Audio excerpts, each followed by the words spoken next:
I'm showing you all the lines that we started the season with. Oh my gosh, I'm trying to get the thing pulled up so I can copy the link. It just doesn't want to cooperate. So, there we go. Okay. There is our link.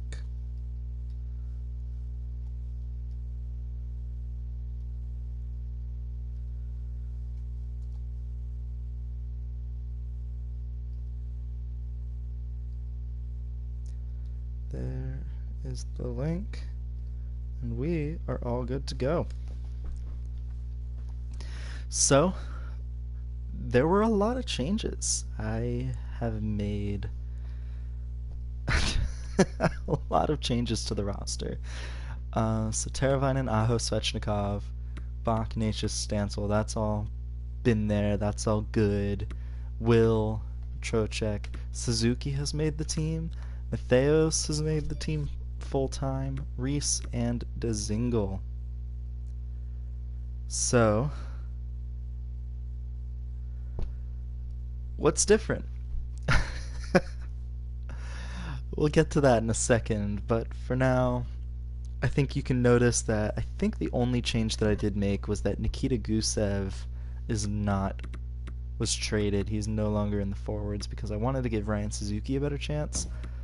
And if he's on the fourth line, then it's a -1. So this makes we're probably getting the best opportunity here. Evan Stansel is getting a chance to be on the second line because actually, you know what? That's better because it makes the third line have a +1. So actually, Will, you are going to be on the second line. Evan, I'm sorry, you're still going to be on the third line, but it's okay. On defense, you'll notice that Brett Pesce is no longer on the team because Justin Barron's here. You'll notice that Hayden Fleury is no longer on the team because we downgraded 3 overall points to put Victor Soderstrom in the lineup because I wanted Soderstrom to be there. I think that he has a shot. He's 21, high top 4D potential. He's going to grow to at least an 83, 84 this season, so I think that that'll be good in the long run. Same with Barron, medium top 4D potential. That was a really good pick. You'll also notice that Jacob Slavin isn't here, and instead he was replaced by Morgan Riley. So the defense as a whole gets better, plus the first pair is a +3, the second pair is also a +3, and the third pair is a +1. So solid stuff. And I did have to bring in a backup goalie, so James Reimer is back with the Carolina Hurricanes on a 1-year contract worth that much. Don't ask me how much I paid for Riley. You don't want to know. So yeah, if you're here and you want to, help out in the decision-making process, ask me anything, comment in the video. I guess it's just the comment section for this. I haven't used Twitch in a while, so it's probably just comment section for YouTube. But if you have any suggestions, please let me know. I'm always open to that. And if you have any questions about, the Canes, their prospects, and, the season that could have been, it's still kind of sad, I do miss Canes hockey quite a bit.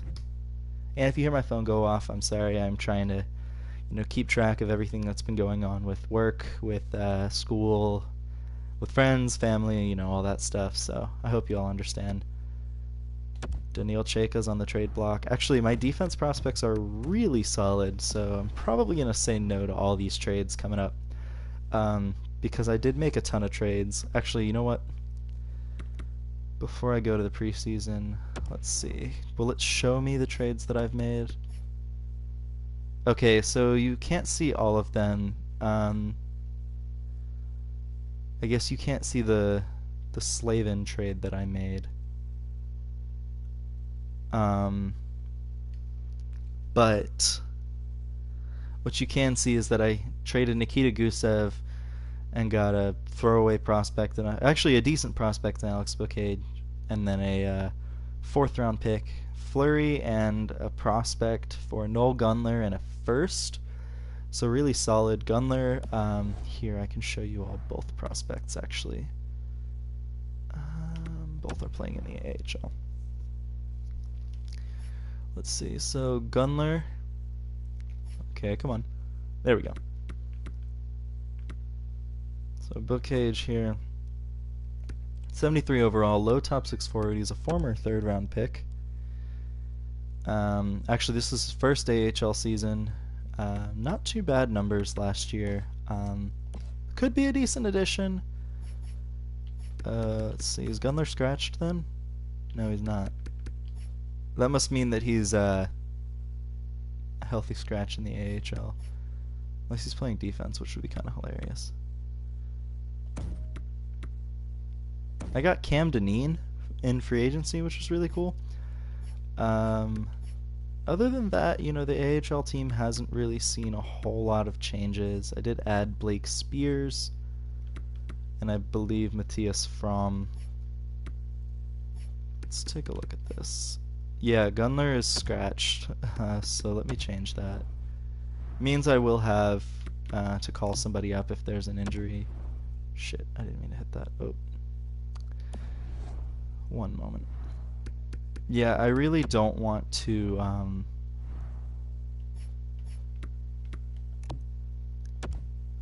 don't want to have Gunler just sitting there. Plus, I mean, like, he doesn't deserve to be in the AHL or the NHL yet.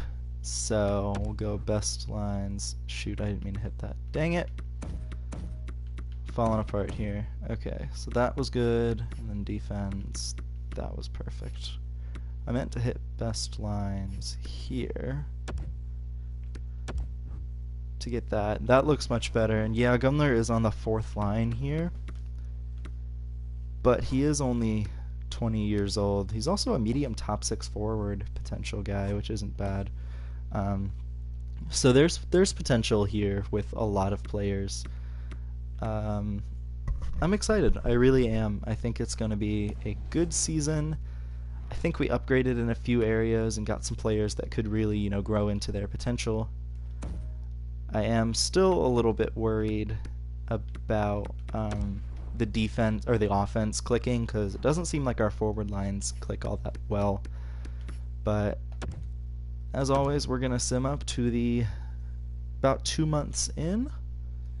See what's going on. Undefeated in the preseason so far. As soon as I said that, we lose to the Capitals because of course. And then we lose to the Rangers. Alright, so we're gonna just keep going through. Let me make sure all my scouts are good. SHL and Liga, perfect. You'll notice I have 2 of certain 2 in the each of the CHL leagues. That's intentional.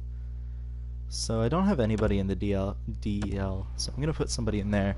That way I have a scout in each of the big 3 European leagues, the NLA, Extraliga, and DEL. I like having 3 European scouts, in all honesty. It's because the European leagues typically have only a couple high-ranked prospects, but they typically go pretty high, so figured I might as well get it. Will Looper's out with an injured shoulder. Ooh, that's not good.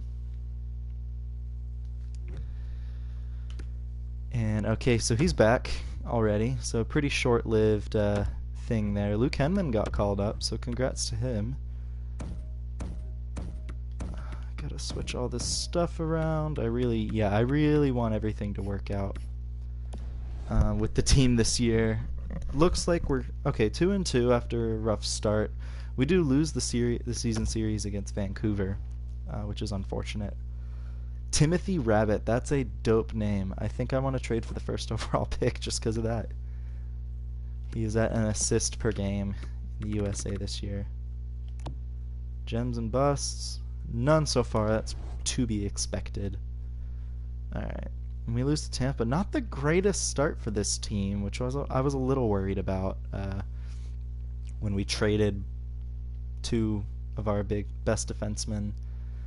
Looks like we're just trading 2 wins and 2 losses right now. And man, that's 8-1. Goodness. Alright. Rough start, definitely. But we're beating the Metro teams, which is nice. And then we Okay, so we just go 2 wins, 2 losses, 2 losses, 2 wins. It's annoying, but whatever. Yeah. Okay, see. Here goes again. We beat Vegas. No, we lose to Vegas. Okay, so the streak is broken. I traded away everybody. I traded away. Well, here, since you're wondering and the team is not doing well, I will show you. I traded away Slavin, Gusev, and Fleury, and I think that's it. Oh, and Pesci. Um, Gusev because he wasn't really doing a whole lot, and I think Suzuki has potential to be better. And if I switch that, it makes the lines not as good. I acquired Morgan Riley in free agency, and I mean, he's way better for me. Bean was on the up and up as well, but I didn't want him to just peter out at like an 83, which is what he was at, so it's obviously helped. Barron was making the team and is already as good as Pesci, doing okay, and then Soderstrom as well. I wanted him to see time because both of these guys, I mean, you got them in their early 20s, so that's what I wanted. I also acquired Reimer in free agency again because Hudobin didn't want to sign. He clearly wasn't happy, but, you know, that's not my problem. I can't really control that. I turn morale off every time because it gets really annoying. February 1st now.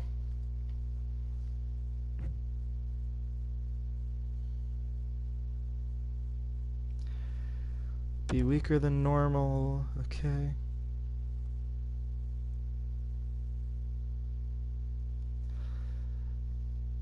Yeah, man, no problem. I'm just trying to, hopefully it'll all work out.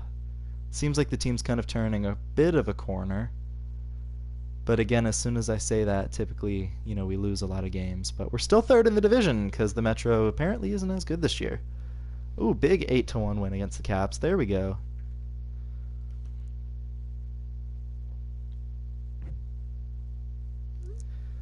Alright, December 1st, which means that all qualified players, they want a first round pick for Dominic Simone and a third. Is he really that good? Rolling now, yeah, right? As soon as I said that we were not doing well, I just had to look at the team. I mean, he has 14 points in 23 games, but he's 80 overall. That's not better than anything that I have. That's not worth a first round. That's not worth trading down 2 rounds. Hickey's out for Charlotte. I keep bringing him back because he keeps having like decent seasons. And the Checkers seem to be doing really well. Alright, Timothy Rabbit. So we know he's an elite sniper. Bobby Hull comparison. That's pretty decent. And a gem too. And Ryan O'Reilly from the Winnipeg Ice. That's funny. He's projected to go in the 3rd round, actually. So this will probably be another medium, or probably low top 6 forward potential. But we don't know anything other than he's a 2-way forward. So it's something to definitely keep an eye on moving forward because, I don't know, I'm always down to get some help. Hickey's back for Charlotte, which is really good. Big win against the Rangers. Okay, yeah, we've kind of regressed to the mean a little bit here, but I still think we're doing okay. I think there we go. That's a big win against the Sharks, and now we've moved into a wild card spot. Matthias From is out. From I don't know. He's out for like a week though, week and a half.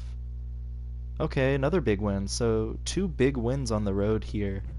A pretty long road trip just ended, and we return home with a win against, or 2 wins against Ottawa and Chicago. Nice.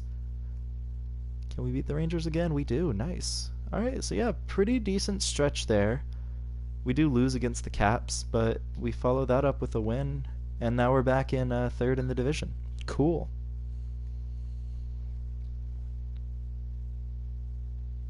I'm pretty happy with the team's play as of late.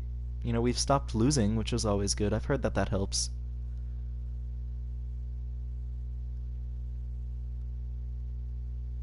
I'm enjoying my self-quarantine after working a concert. Oh, Calgary has fired their coach. We're going to stop the simulation here because I'm pretty sure that affects one of our creative players, actually. Teravainen, holy crap, 55 points. He's almost an assist per game. Oh my gosh. What do I do? Oh, I can do it through here. So let's actually check this. I want to see. We're a little over halfway through the season, and the Canes are on a roll. Svechnikov over a point per game. Bach is killing it. Oh my gosh. Doing really well. Natchez. Will has 36 points playing on that second line. New addition Morgan Riley has 31 points. Let's check this out though. Will has 24 goals and only 12 assists. So he's already tied last season's totals, and he needs 20 more points to match his career high. That's pretty doable, I'd say. How's Evan doing? Evan has 19 points. Not great, but, you know, he's still close to a 40-point pace, which is what you would hope for. Calgary does have a few players, actually. Connor Tuna is the big one, though, on defense here. And then we should have one more. And Matthew Chatelain as well. So that affects 2 defensemen. Created players, and I don't think a goalie. So yeah. Oh, and they were the ones that signed Hudobin. Cool. So it affects 2 of our created players because 2 players, their coach just got fired. So halfway through the season, Calgary fires their coach. Crazy stuff. All right. So now that we're in the middle of January, I think I'm just gonna go ahead and sim to the deadline. I like the way the team is trending right now. Ooh, big trade. I believe that's Justin Williams, but I could be wrong. It might be Josh Williams. But Braden Shen, a 3rd and a 4th round pick, are heading to Columbus. Ugh. For a first and Josh / maybe Justin Williams. But Columbus is getting better. Doesn't look like we play them anytime soon, which is good. Another win. Big win against Philly here. That's a pretty sizable win streak. 1, 2, 3, 4, 5, 6, 7, 8. 8 games, and it does end with a loss against Florida. New draft rankings here. Looks like one of our trades is actually paying off because we have a lottery pick as of right now, which would be very good. Just to kind of help the team.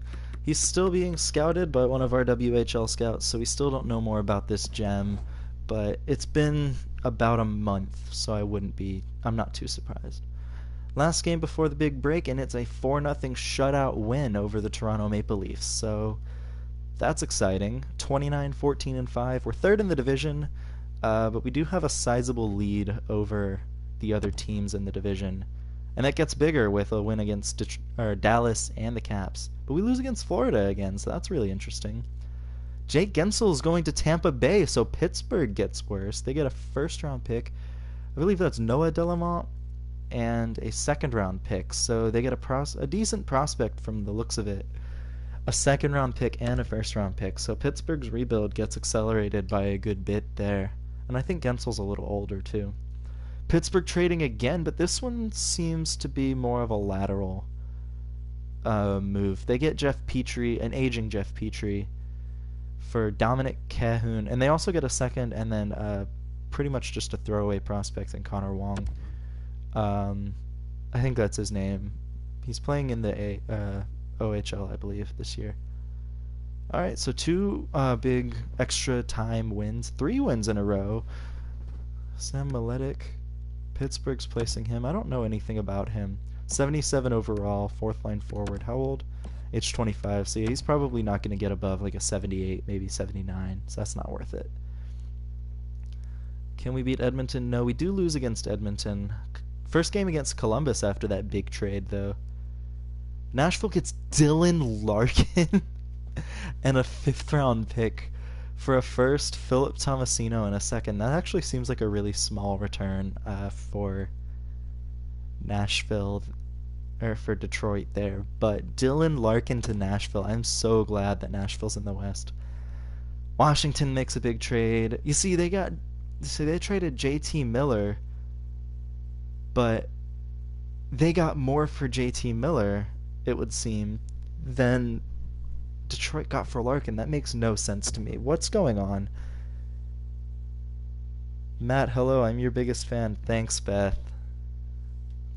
I'm just enjoying my time off from the job that I don't have anymore. TJ Brody and 2/3 to Florida. Calgary trading away everything, I guess. That actually helps both of the defensemen that are created there, because that opens up a spot in the top four for Calgary, for at least one of them. But, it's a chance for one of them to get more ice time, which is really good. Alright. Nazem Kadri and Devon Taves. So, this is an interesting move for Nashville. This is actually really smart, though. They give up some assets. But Kadri, obviously with Larkin, they're not going to do anything, and they get one of the first-round picks that they traded, and Antonio Strange, which is really good. So that's a really solid trade for them.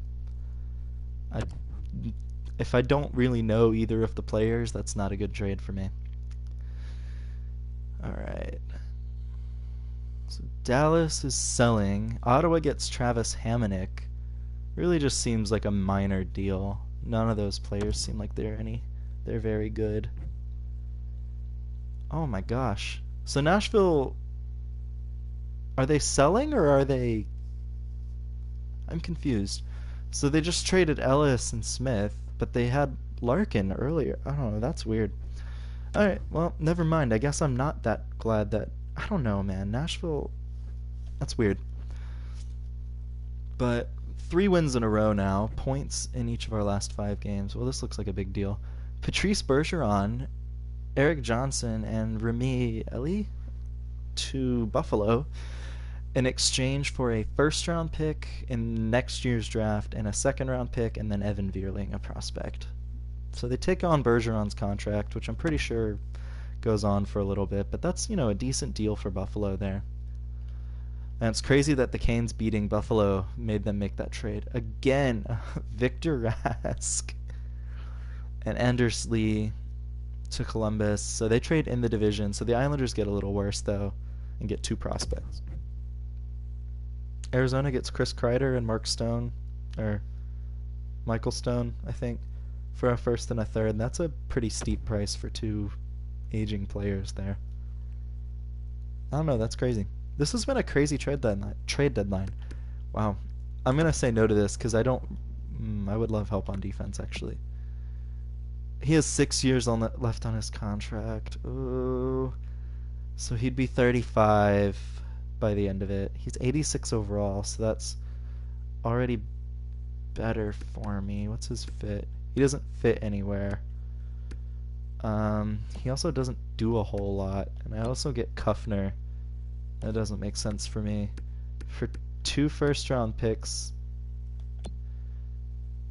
and a pretty solid prospect, actually. Landon Robinson. He was my first-round pick this past year. 65 overall. I'm going to say no to this, because that would mean that I would have to scratch one of my younger players, and I don't think I want to do that. Antonio Strange is getting traded again, this time from Nashville. See, this is so weird. Like, Nashville just traded away like a couple players, and now they trade away the exact same stuff to get players of the exact same overall. It makes no sense to me. Yeah, that's a no from me too. I don't know. Well, Columbus with their additions did beat us twice this month, so. Alright, at the deadline, 39, 17, and 6. I'm okay with this. Teravainen's already 9 points away from a point-per-game pace. We're second in the division. We have a very comfortable lead over Wildcard. 10 games, actually. Philly's kind of running away with the division, but I think I'm okay with just staying the course right now. I think I'm okay with that. We're not going to defend our President's Trophy this year, but that might actually help us. So I'm going to sim to the very final game of the season against the struggling New York Islanders. Big 7-3 win over Montreal. Alright, get another win, and then we do lose to Philly, who's ahead of us, but we win against Pittsburgh, so solid stuff. Yeah, after that rough start, like the team had a really poor start to the year, but they've turned it around in the best possible way since then. Alright, March now. Do we know of any other players? Oh man. They're saying that our pick could be in the top 2. That would be absurd. Which means, like we're probably going to lose the lottery and drop down to 5, but it's okay. So we don't know a ton about these players. He's still being scouted, as is Vincent Perreault. So that's cool. Still a gem. This dude's still being scouted. Oh my gosh. My man Craig Cizikas is taking 5 years to scout this one player. So he must be my bad WHL scout, because I do have a good one and one like not so good one. So we've already clinched the playoffs, which is kind of expected based on our record. We have almost 50 wins. Detroit gives us 49, and we hit 50. We don't hit 50. We hit 50 against St. Louis. All right, so great. 6-3 win against Colorado. So we're 51-23-7 right now. That's probably good for second in the division. I doubt we caught up to Philly. But let's just sim the last game, see which players are doing well. Evan Stansel with the goal here. Tommy Watson scoring against us. Nothing doing there. It's overtime. What the heck? We'll just sim it. We'll see what's going on. I'll put on my best John Forsland impression and we'll get going here. I'm also going to be refreshing Twitter to see if anything is going on. Doesn't really look like it.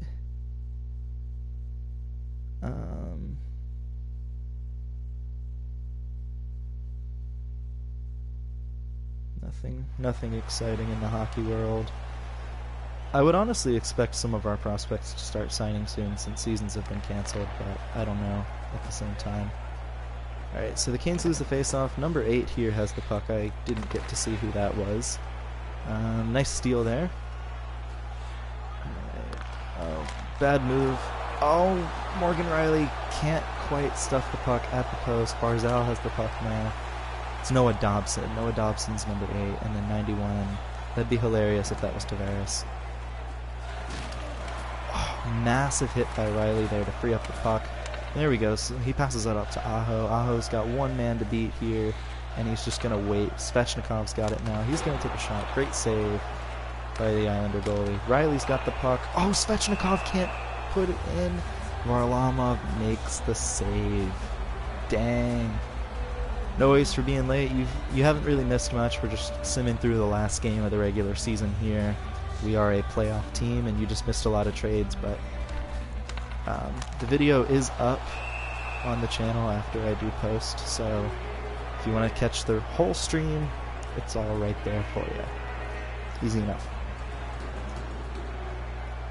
Still nothing. Alright, Necas now. He wins the face-off. Hamilton's got it. Okay. Teravainen to Necas. Necas right in front. Varlamov, man, he's a brick wall in this overtime. Nothing is getting past him. 26, that's Evan Stansel. They like to show him on the bench a lot, actually. But how dare he disrespect Adam Cole. I've been watching too much wrestling. How dare he disrespect Eric Cole there. So 26, that's Oliver Wahlstrom.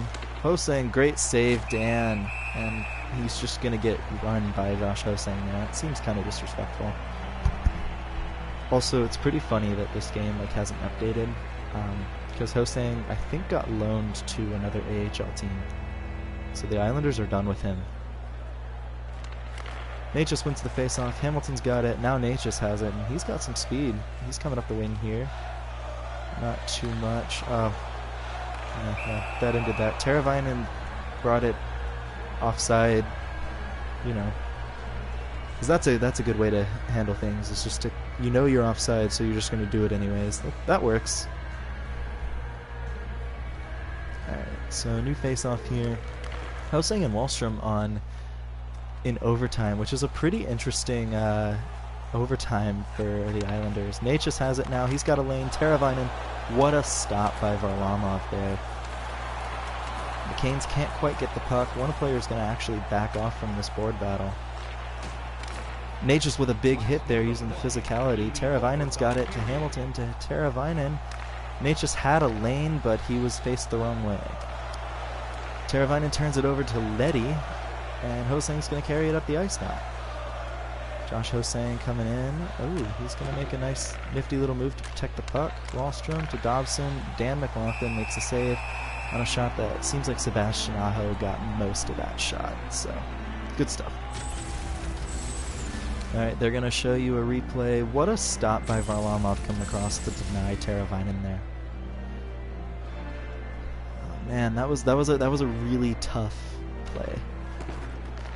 Because it really looked like it was going to all go in. Alright, Svechnikov here coming up the ice. This is a CPU versus CPU game, so it's going to suck. Svech puts it in there. I was going to be really mad if he didn't. That was an easy tap in there. So Canes do win their last home game of the season and the last game of the season. We're going to take a look now at what the future holds for this team, because I'm not sure. Alright, so season just ended, 52-23 and 7 record, and we finished 3rd in the division. Wow. That's a bit of a shock. How many points do we have? We had 111 points and finished 1 point behind the Capitals for 3rd, which means it's going to be us versus Washington. Teuvo Teravainen had 90 points, which is really good. Let's see. Svech also hit over 85 points. I believe that's a career high for him. Yep, career high. So he's hit 85 points for the first time in his career. Everything else did really solid. Will had 71 points. That's a new career high. 46 goals, too. That might actually be enough for the Richard. But we'll see. Riley had 61 points. That might be good enough for the Norris, too. Evan had 39 points, so a pretty solid finish. 30 goals and 9 assists. Wow. I think he's a little selfish there. Dan had a really solid season as well. Not the best save percentage, but the team's defense kind of struggled. As for my rookie skaters, though, pretty underwhelming. Suzuki had 23 points leading the way, Matheos 22, Reese 21, and then Barron and Soderstrom with 14 and 11. So, not great, but check it out. Anaheim now, I don't believe had any drafted players, but we are... Oh, they had work rate. Work rate, 35 points. Was this his debut? No, he's played for 3 seasons, but that's a career high in assists and points this year. Yeah, I guess everybody, is kind of home from work now and they want to come and watch the best thing to happen at Canes Twitter. Carl finally getting his, I guess his playing time that he deserved with Arizona. 44 points. They sent him back to the OHL. Wait, what? They sent him back to the OHL last year. After the trade with Arizona, they sent him back to the OHL. That's really strange. But he's back and had 44 points, so good for him. Good for him.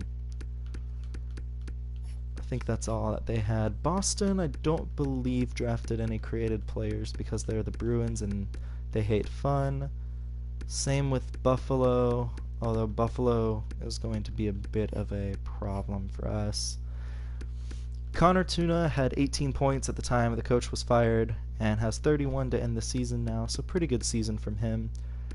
And then Matt Chatelain has 17, so good stuff from them. Chicago doesn't have any created players, and I'm not sure if Colorado has intern Matty, who had 61 points. I believe that's a career high? Yeah, career high for him, so congrats to that. And if you're watching and I miss your player, I am so sorry. Just let me know and I'll take a look for you. Columbus doesn't have a player, do they? Don't have a creative player. Okay. Now Dallas, I believe, doesn't either. Again, because they hate fun. Goalies. They don't have a goalie either, so. Alright. Detroit now. Do they also not have a creative player? Oh man. Yeah. Oh no, they have Ryan Ellis.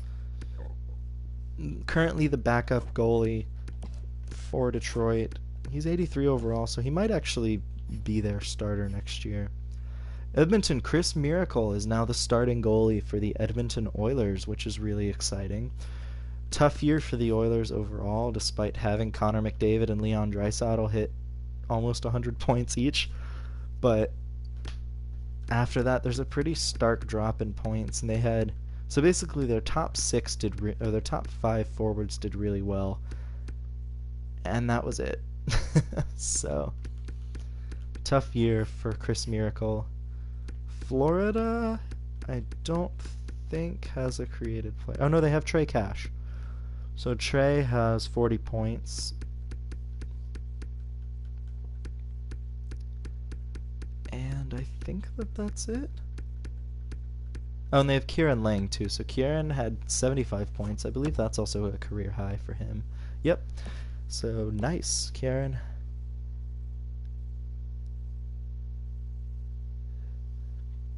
Definitely has some potential there. Sorry, I was just trying to catch up on the comments. Big Sam, I love saying that name, with 53 points. A solid season for an LA team that was pretty balanced in scoring, and then you have a 22-point drop-off from Sam to Kupari.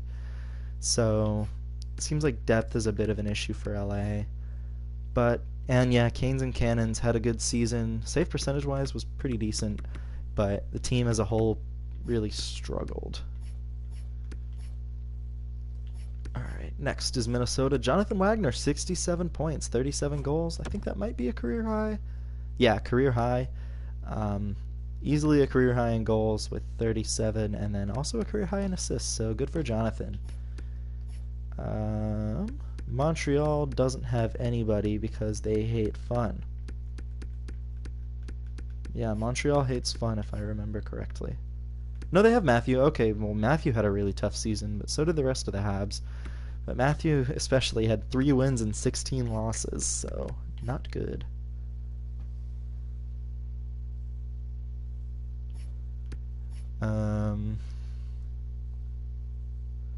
Nashville. There we go. Rock had 50 points, and that's a very big breakout season for him. So the Preds were really going with the youth movement this year because Tolvanen and even Timo Meyer's, pretty young, and then so is Dylan Larkin. So they definitely went with a younger roster this year. And that's it for that team. New Jersey, I believe they have Meg. Nothing here. Meg had a bit of a down year with 17 points. The Devils have been a bit of a frustrating team in the Metro, and they didn't have any really strong players. And yeah, Neha struggled too, but she is the starting goalie, which is always exciting. It just looks like New Jersey kind of sucks. Tommy Watson still had 49 points despite the Islanders kind of struggling this year. I think that's it, although the Islanders do have a goalie. And Chase Bass, who went 500, 34 starts is that's a career high. Up and down year for him, but he's an 83 overall. Varlamov is 85, but let's see, is he in the final year of his contract? He is, so this actually might be best for Cameron Bass. I keep calling him Chase. I'm so sorry, dude. It is a little too late for this time around, but I will have another one especially if this keeps going on, I will have another one after the franchise mode is over. So, alright, 101 points for Owen here, who is our franchise player. He's our one franchise player for this time around. Obviously picked first overall, but man, 54 goals, 47 goals, so Will not win the Rocket Richard. really great season from him. And Jacob leading the Sens in points with 76.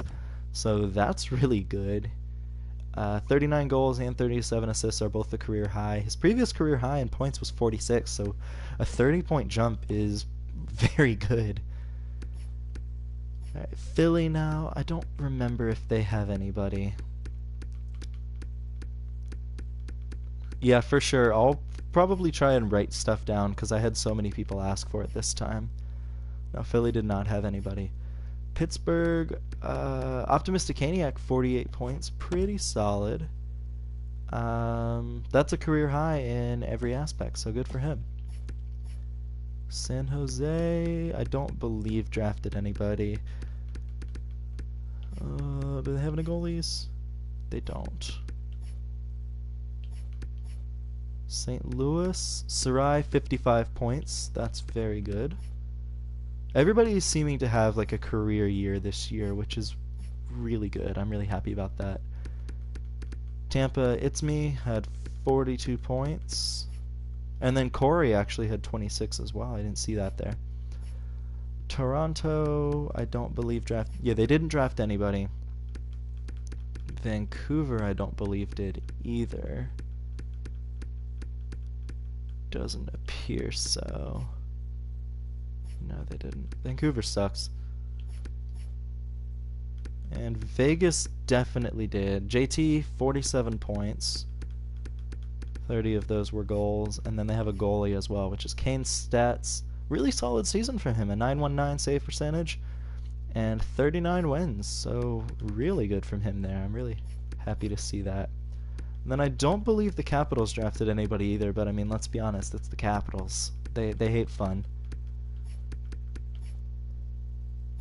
Can't wait for the comment that says "Stay classy, Matt." That'd be fun. Alright, so that's it. I haven't seen who we're playing in the playoffs yet, but that's everybody's stats from the season that was. NHL regular season has started, and it is the Capitals that we're playing. That's right. So this will be a fun first round matchup. Alright. We're going to sim through game 1 here. Going up against the Capitals in Washington. I forget what they're... I think it's the Capital One Arena. Evan Stancil starting things off with a blast from the point. Carolina takes a lead with Hamilton and Teravainen scoring, and that score's going to hold, so the Canes win 3-1. Dan McLaughlin shuts the door and makes... I think I saw they had 34 shots, so he made about 33 saves, we'll say.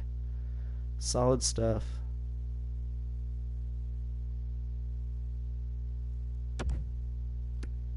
Alright.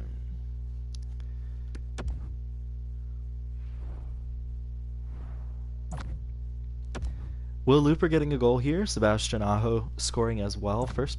This first series, the Canes have been doing really well. And Varanos does score, but Shea, Bach, and Svechnikov make sure that the Canes win 5-1. So Dan McLaughlin's been shutting the door here. Definitely showing me that he was a great pick, because I've been really enjoying Dan's progress. The Checkers do make the playoffs as well, and they'll be taking on Hershey in the first round. I do just want to see what the Checkers were doing. Doesn't look like they... Ugh. Well, scoring wasn't that good, but they were a playoff team. This Houston guy is starting to look pretty good, and Tiexula hasn't changed much. Puistola's getting better. Noel Gunler is up to a 74. He started the season as a 73, so that's really good. I just like seeing progress from all of my prospects. But yeah, so good on Charlotte. Alright, we're going to simulate. Let's head back to Raleigh. Series is 2-0 in favor of the Canes. Svech, Teravainen, and Natchez. Man, this series has been great. Teravainen, ooh, tough period from McLaughlin, but it looks like Justin Barron and Ryan Suzuki, so the two Utes get goals and ensure that the Canes will win. So 3-0 in the series right now. Our foot is definitely on the throats of the Capitals. Teravainen's 2 points per game in this series, so wow. Alright, so another goal here. Svechnikov scores first for the Canes. Nothing doing in the second period. Washington ties it. Jacob Vrana. And you know what that means. We gotta send through overtime. This is gonna be scary. Alright.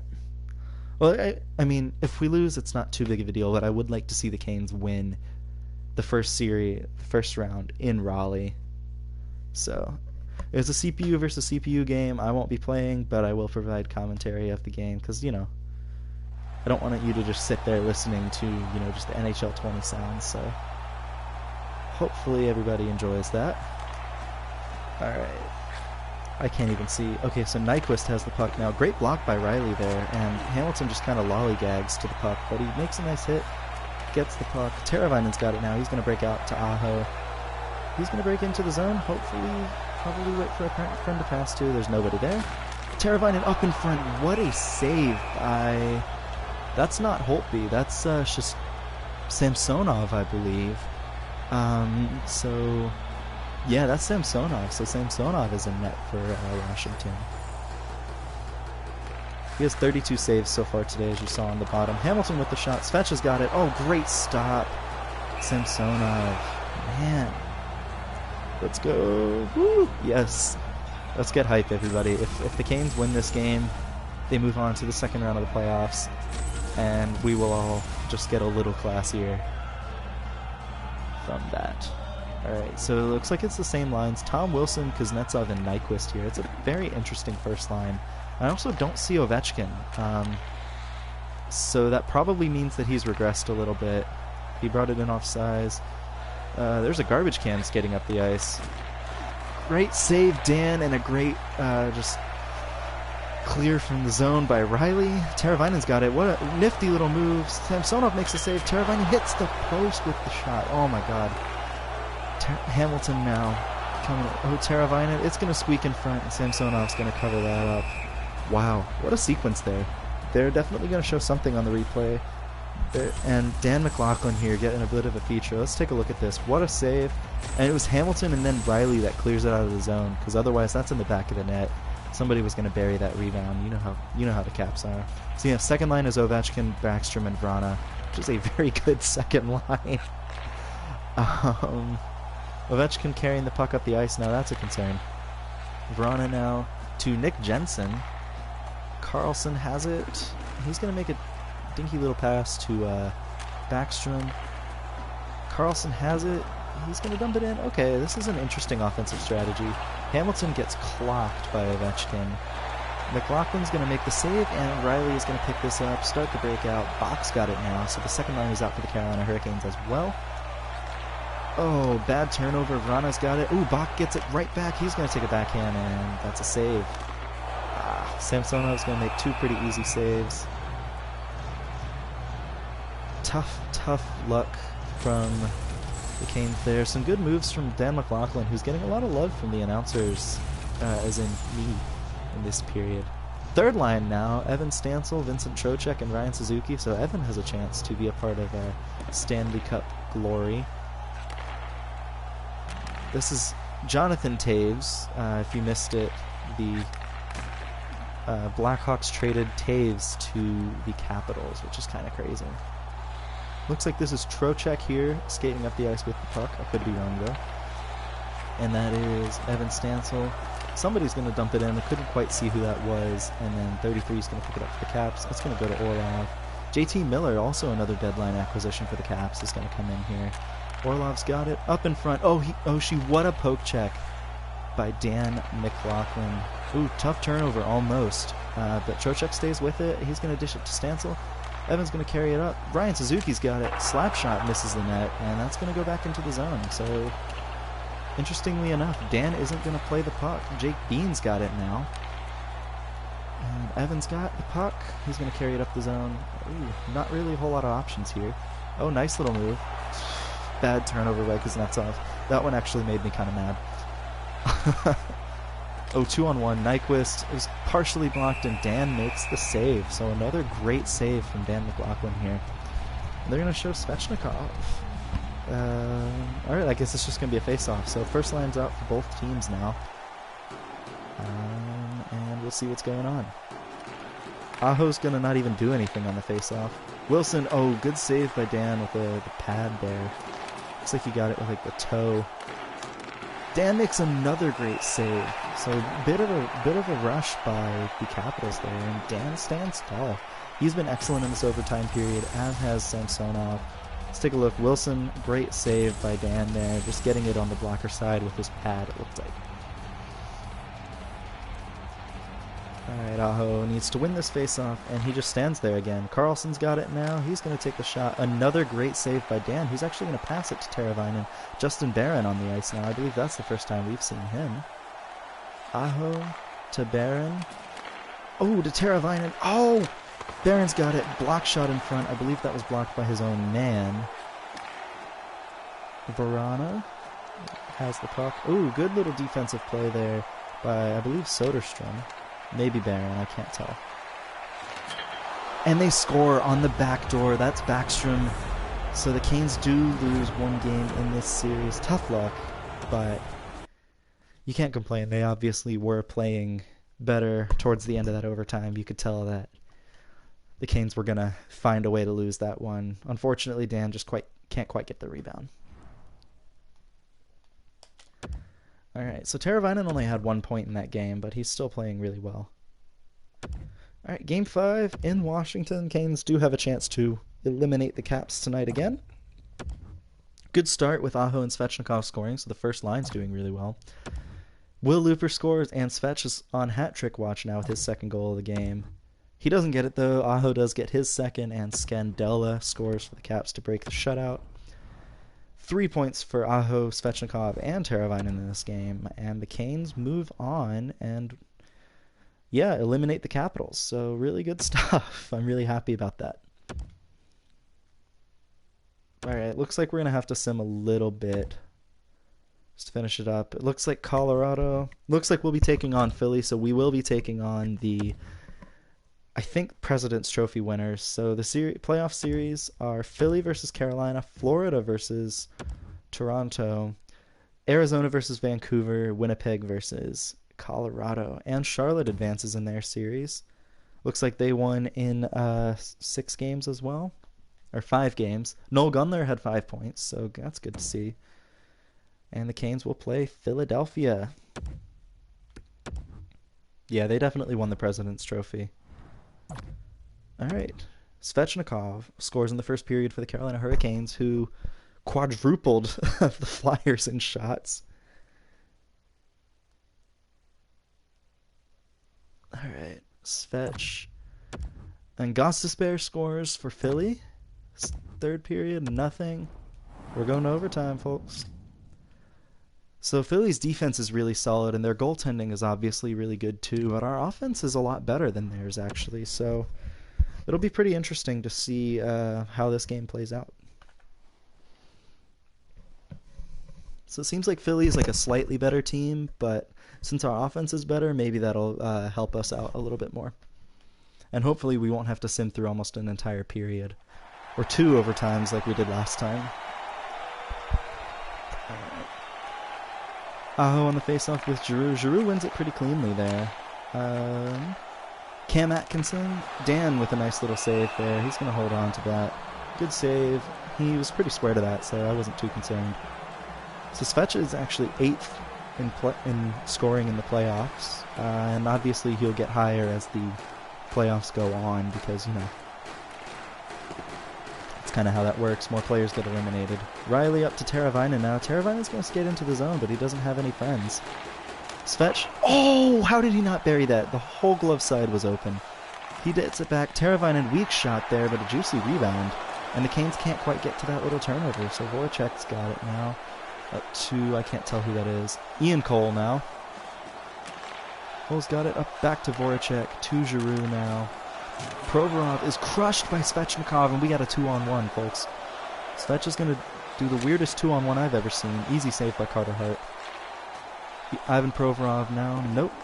He's going to pass it up to Cam Atkinson. Morgan Riley here. Had a chance to poke check, but he didn't. Interesting. Svech has it. Break it out, please, please. Okay, never mind. Dang, he's just going to carry it up the zone. He does not care. Svech is going to shoot. Carter Hart's got it, and we have a face-off. Alright, so Dan with a nice save on Atkinson. They're going to show this here. Just, oh, a nice little blocker save, actually. Shot may have been going wide, but still a nice save by Dan. So it looks like Will, Natchez, and Bach out there now. Still the first pair of Briley and Hamilton. Natchez loses the face-off. And Jordan Eberle is on the first line for the Flyers. Goss Despair's got it. He's going to drop it to Van Riemsdyk. Oh, great saves by Dan there. Riley's going to break it out. Will Looper carrying it up the ice now, and Dominic Bach has it. Will Looper's got it now. He's going to make a nice pass. Brady Shea had a nice shot there, and Travis Sanheim picks it up and cleans out the rebound. And again, if you don't enjoy the commentary, just let me know. Or if you're not satisfied with anything, just let me know and I can change things up for you. Ooh, good save by Dan through traffic, and he covers that up. Or if you have any questions, let me know. Plus, minus, this is a stat that doesn't matter. But yeah, if you have any questions or just want to talk, just let me know. We can have a little bit of fun here because, you know, hockey season is suspended right now and we got nothing else to do. Dominic Bach here. Ooh, this is a bit of an interesting breakout. Oh, Will almost buries it. It could have been nice, but Bach has it. He's gonna take a shot, blocked by Goss Despair, pretty easy. Trevor Van Riemsdyk. Oh, good turnover good takeaway by Shea. Dominic Bach has it, and Evan Stansel's on the ice with him. Bach, good save by Hart. Sorry, all my assignments are changing the due dates for school now, so I gotta check that out. So if I pause in commentary, that's probably why. Dan McLaughlin swallows up a pretty easy shot there, and we're gonna have a face-off. They're gonna show Carter Hart. This was a pretty solid attempt there, and Hart's just gonna stick it away there. It's tough. The Canes are playing well. It's a pretty even overtime. The third line's out for the Canes, though. Face-off loss for Trocheck. Niskanen has it for Philly. Come on, Trocheck. Get to that. He's got it. He had it and then was bumped off the puck by Lindholm. I don't remember which Lindholm that is. Ooh, shot misses the net. That could have been bad for the Canes. Suzuki's got it now. He's going to pass it up to Evan Stansel. Nice little toe drag there. Ooh. Oh, what a move. Trocheck's got it. Ooh, Evan was there with the tip. Couldn't quite get it. Evan back there to Hamilton. Dougie Hamilton's got it. He's going to shoot. Ooh, good save by Carter Hart. Carter Hart's made a couple nice saves. Oh, that's a save. That's a shot that McLaughlin should have had. Tough. Both the overtimes we played tonight have ended up in losses. Canes put on 46 shots. Can't beat Carter Hart more than once, and they lose. It's funny because like I'm getting invested in these as you guys are. Like these sims are cool, and I don't even have a player in it. All right, so game one doesn't go the Canes' way, but that's okay.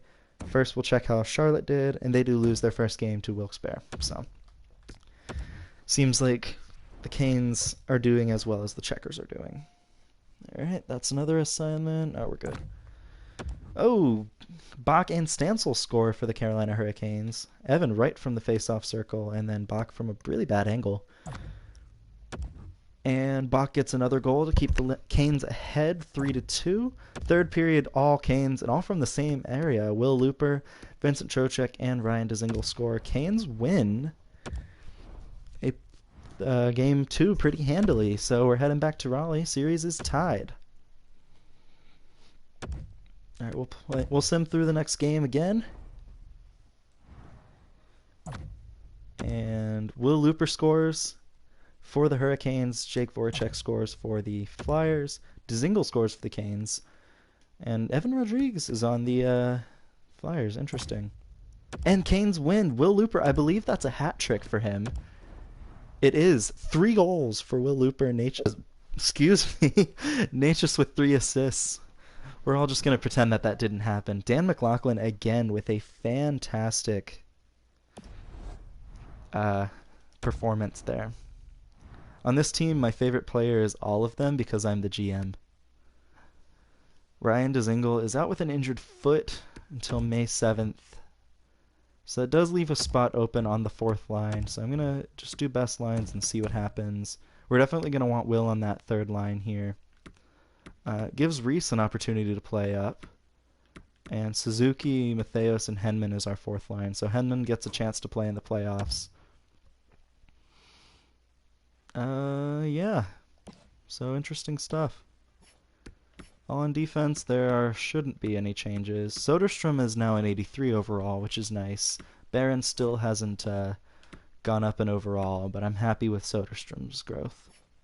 You can definitely tell that, like, even just a little bit, Soderstrom's growth changed things out for the Canes. So, how did Charlotte play? So they won their last game, which is good. So their series is tied as well, or was tied as well. And then they lost, so they're down 2-1 in their series. Okay.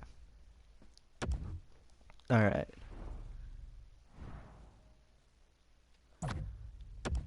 Ooh, Teravainen scores, and the Flyers actually take a lead here. Gostisbehere and Couturier scoring.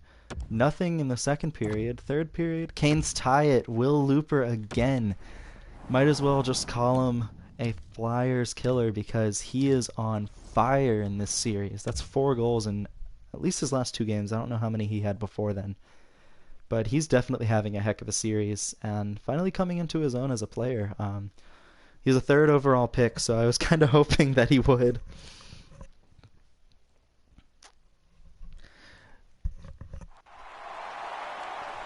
Alright, so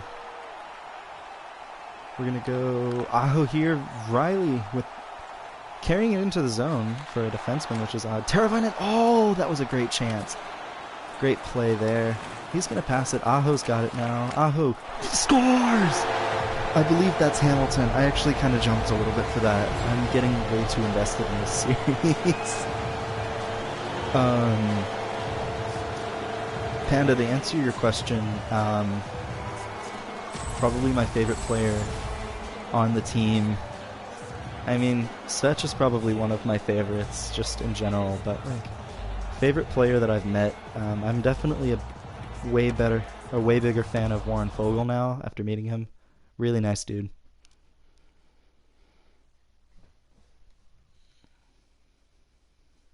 He also laughed at my jokes, so like, I mean, you know, there's always going to be a little bit of points there.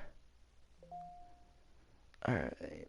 I'm going to check Twitter real quick, see if there's anything exciting that you all have missed. There's nothing. It's pretty easy when there's no hockey. The timeline's not moving that fast. So Dzingel is back now, so that was pretty short. He only missed a game. I'm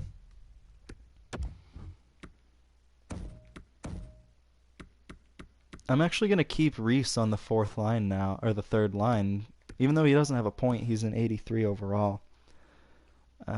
So I like that. And then I'm just going to make sure defense is all good as well. It is. Okay, cool. Alright, so Teravainen takes over as the team's leader in points in the playoffs with 13 in 9 games. Alright, and game 5 now in Philadelphia. Canes have a chance to eliminate the Flyers, the President's Trophy winners. Or at least that's what I'm assuming. Bach with another goal, and Claude Giroux scores for the Flyers. Tie game again in the second period, at the end of the second, with Necas and Voracek trading goals. 3rd period now, it's tied. Will Looper again scoring for Carolina from a terrible angle too. Wow. And then Konechny ties it with just about 9 minutes left in the period. So we're going to overtime. I don't remember, man. This was at the holidays season, so I just really can't remember. That's all he can do.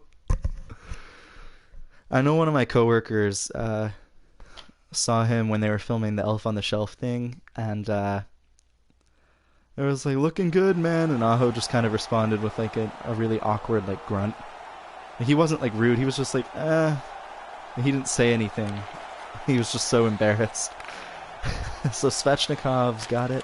Oh, he's going to take a shot. That was interesting. That could have gone in. I guess all shots can go in. That didn't make sense.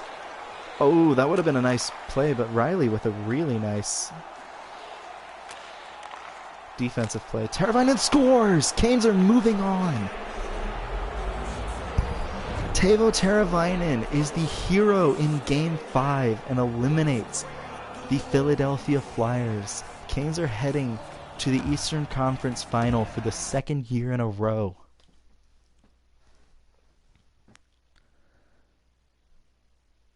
And you all just saw that on stream. How exciting is that, man? The Canes are moving on to the Eastern Conference Final again.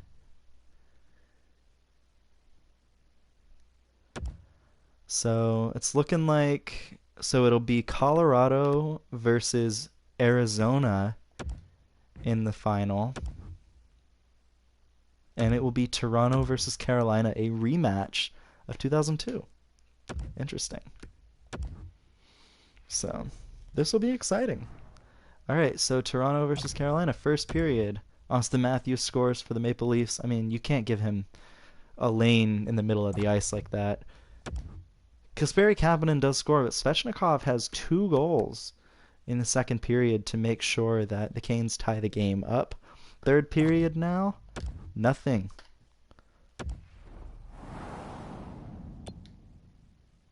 We're going to sim overtime. Yeah, hopefully it is a good omen, man. I'm really hoping that the playoffs happen. Or, you know, at least like some version of the playoffs. I'm kind of letting go of all my expectations for the season just because everything, you know, has kind of gone awry. But I'm really hoping that we at least get some playoff hockey in Raleigh. Aho's going to lose the faceoff yet again. Up to Nylander. Nylander gets destroyed. Oh my gosh. Aho's got the puck now, so this is definitely a more physical game. Aho had it. Ooh, good shot, and Barry with a nice defensive play to mop up that rebound there and make sure Aho didn't get to it. Nylander has it. He's going to make a nice move. Dan's going to make 2 saves, though, and Aho's going to carry the puck up into the offensive zone. Aho, ooh, tough play there. And Sandin's going to make a nice play to make sure he recovers that puck. Auston Matthews carrying it into the zone now. Pass to Nylander. Great saves. Oh, Dan McLaughlin. What a save. A couple of them. Hamilton breaking it out. To Teravainen now. Andrei Svechnikov. Save. Ooh, a couple good chances there for the Canes. And Binnington, I believe, is their goalie. He stands tall. Yeah, I think I was going to work tomorrow's game too, so I'm kind of sad as well. Nylander, great save. McLaughlin on Tavares. So Dan McLaughlin has been the story of this overtime so far. But they're going to show Binnington because of course they are. Because it's a conspiracy. Even in the NHL games, the NHL hates the Hurricanes. So the second line's coming out for the Hurricanes now. Looper, Necas, and Bach. Necas loses the faceoff. Dylan's got the puck. Ooh, nice hit. Dominic Bach there has the puck to Brady Shea. Shea's going to carry it into the zone. Interesting. Shea's got it in front. They score! And the Canes win game 1. I did not see who that was. I think it was Trocheck because he has an A. And the Canes take game 1 of the Eastern Conference Final. We'll take a look at this. We're going to go to the box score.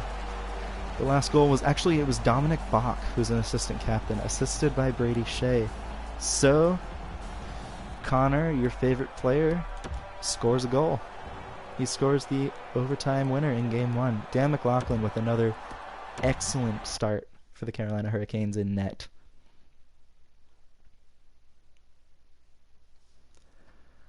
All right. Let's see now. Who won? So Colorado won game 1 as in addition to the Hurricanes. Thanks for the stream plug, Panda. Alright, so game 2 now in Raleigh yet again. What a pass by Shea to get that puck to Bach. And 3 goals for the Carolina Hurricanes. Trocheck, Looper, and Bach. So that third line, or second line, absolutely destroyed the Leafs in that period. Cashin and Kapanen score for the Leafs. Bach has another goal on McShorsey the Jerk, so he's actually the goalie for Toronto. I'm so sorry. I didn't even realize that. So he is one of our players in the mode. So Canes are winning, heading into the third, and they win. Dzingel and Aho score, so finally somebody other than the fourth line comes and scores. Bach with an astonishing 4-point game. Necas with 3 assists. Very good game It occurs to me also that Trocheck is on the third line, so the fourth line had 3 of the first 4 goals. And Bach now leads the team. Draft rankings, it's still looking like we have a top 2 pick, which is really exciting. We'll at least have a top 5 pick, which helps ensure that the team stays good. They're still scouting this guy as a gem, so Craig Cizikas, you need to get your act together. And we're going to play the next game, or sim the next game. I'm not going to play any of these games, but we're up 2-0 in our series against Toronto. We're playing in Toronto. Janssen scores, and Canes lose. Morgan Riley does score against his former team, but Tavares wins the game for the Maple Leafs. So 2-1 series lead in the conference final for the Carolina Hurricanes. And Colorado is on their way to sweep the defending, or maybe not the defending champs. I think Winnipeg won, but a recent Cup champ. Teravainen scores for the Canes in the first period. Nothing in the second period, and the Canes lose. Jamieson Reese does get a goal, though. I believe that's his first playoff goal ever. So it's going to be really heartbreaking if we win the first 2 games and then nothing else happens, but that's how it's looking so far. Arizona does win a game to stave off elimination for at least a little bit. Colorado is looking like a team that could face one of these 2 teams in the Stanley Cup final, though. Bracco scores for Toronto. Will Looper with 2 goals. Look at him go. And John Tavares scores to tie it for the Leafs. Third period now. We're going to sim. Canes win. Ryan Dzingel with 2 goals. Coming up clutch for the Carolina Hurricanes. He and Will both had 2 goals. Another stunning game from Dan McLaughlin. We're heading into Game 6 in Toronto, and the Carolina Hurricanes could advance to the Stanley Cup final. Also, Arizona is coming back in their series. It is 3-2 now in favor of Colorado. Aho scores to take the lead for the Canes, but Matthews and Bracco score to give the Leafs the lead. Aho scores again, but it's looking like the Canes are going to lose this game, and they do. So we're heading to Game 7 in Raleigh. Everybody that is watching right now, I need you to send your best vibes to the Carolina Hurricanes. And the Checkers advance too, so they're in the Calder Cup. Tiexula is leading the team in points with 10 in 16 games. Game 7, the winner goes on to face the Colorado Avalanche in the Stanley Cup final. Here we go. Simming through the first period now. Tie game. Evan Stansel and Michael Backlund trade goals. Next, Mitch Marner scores.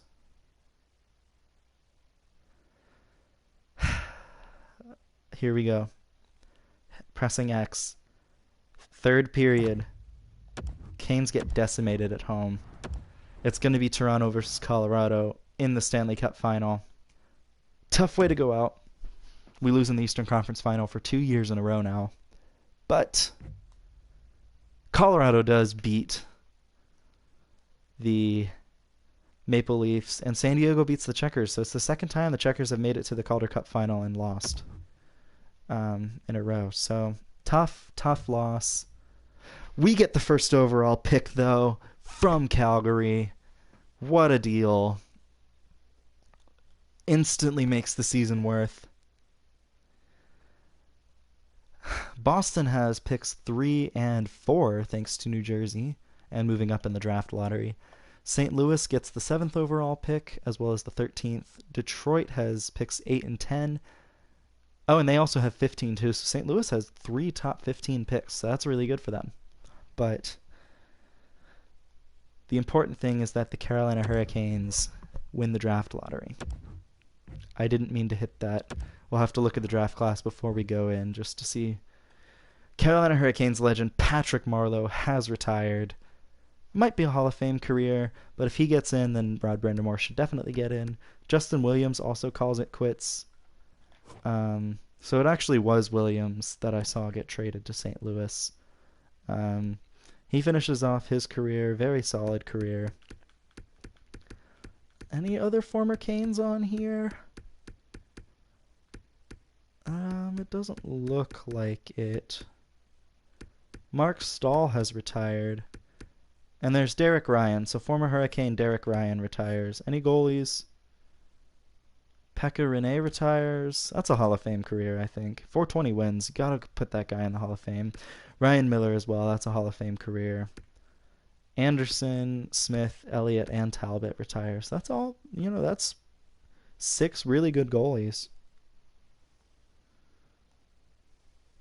So tough way to end the season, but we do have, first overall pick. Brent Burns is now a coach. One of my coaches in Charlotte retired, so we'll have to take a look at that. I'll just view the draft class. I'm not going to do anything with it. This guy, Timothy Rabbit, is definitely my Scouts consensus pick for first overall. Let's check him out. 99 points in his draft year with the USA. He was the Bobby Hull comparison, magic hands, skating, and goal scoring. He's a sniper, so basically another Svechnikov. I could pick this center, but there's no point.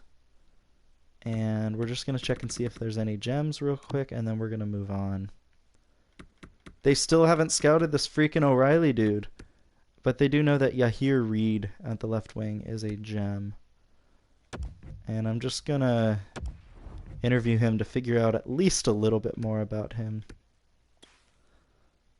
I just want to see what his strengths are.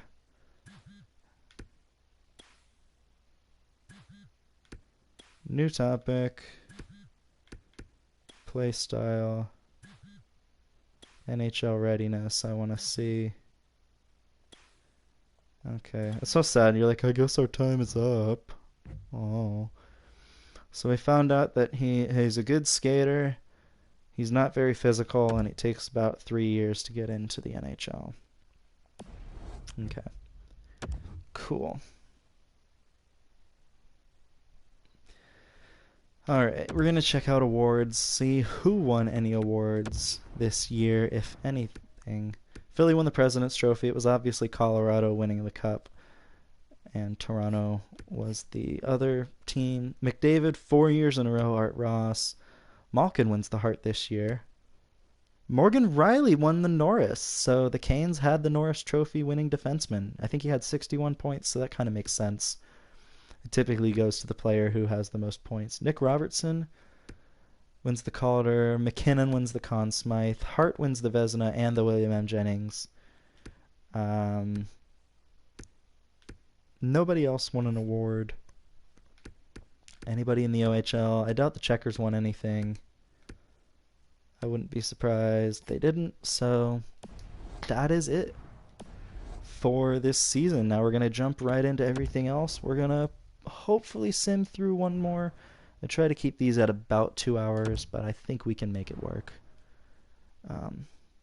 So Timothy Rabbit. Oops, shoot, didn't mean to hit that. Welcome to the Carolina Hurricanes. 84 overall out of the draft? Oh my gosh. That's insane. Okay, like for instance, Shane Wright, who, everybody's projecting to be the next McDavid, like in real life, is a 79 out of the draft in this game. This Rabbit guy is 84. That's insane. Okay. Our next pick is pick number 19 in this draft. We already picked our right winger, obviously. Kalle Soderstrom is a defenseman. High top 6. I don't love that. Vitaly Zykov, we'll just call him Valentin Zykov's brother, is actually the player who our scouts want us to pick the most because he's ranked 19th, which is exactly what we're at. So I'm going to pick him.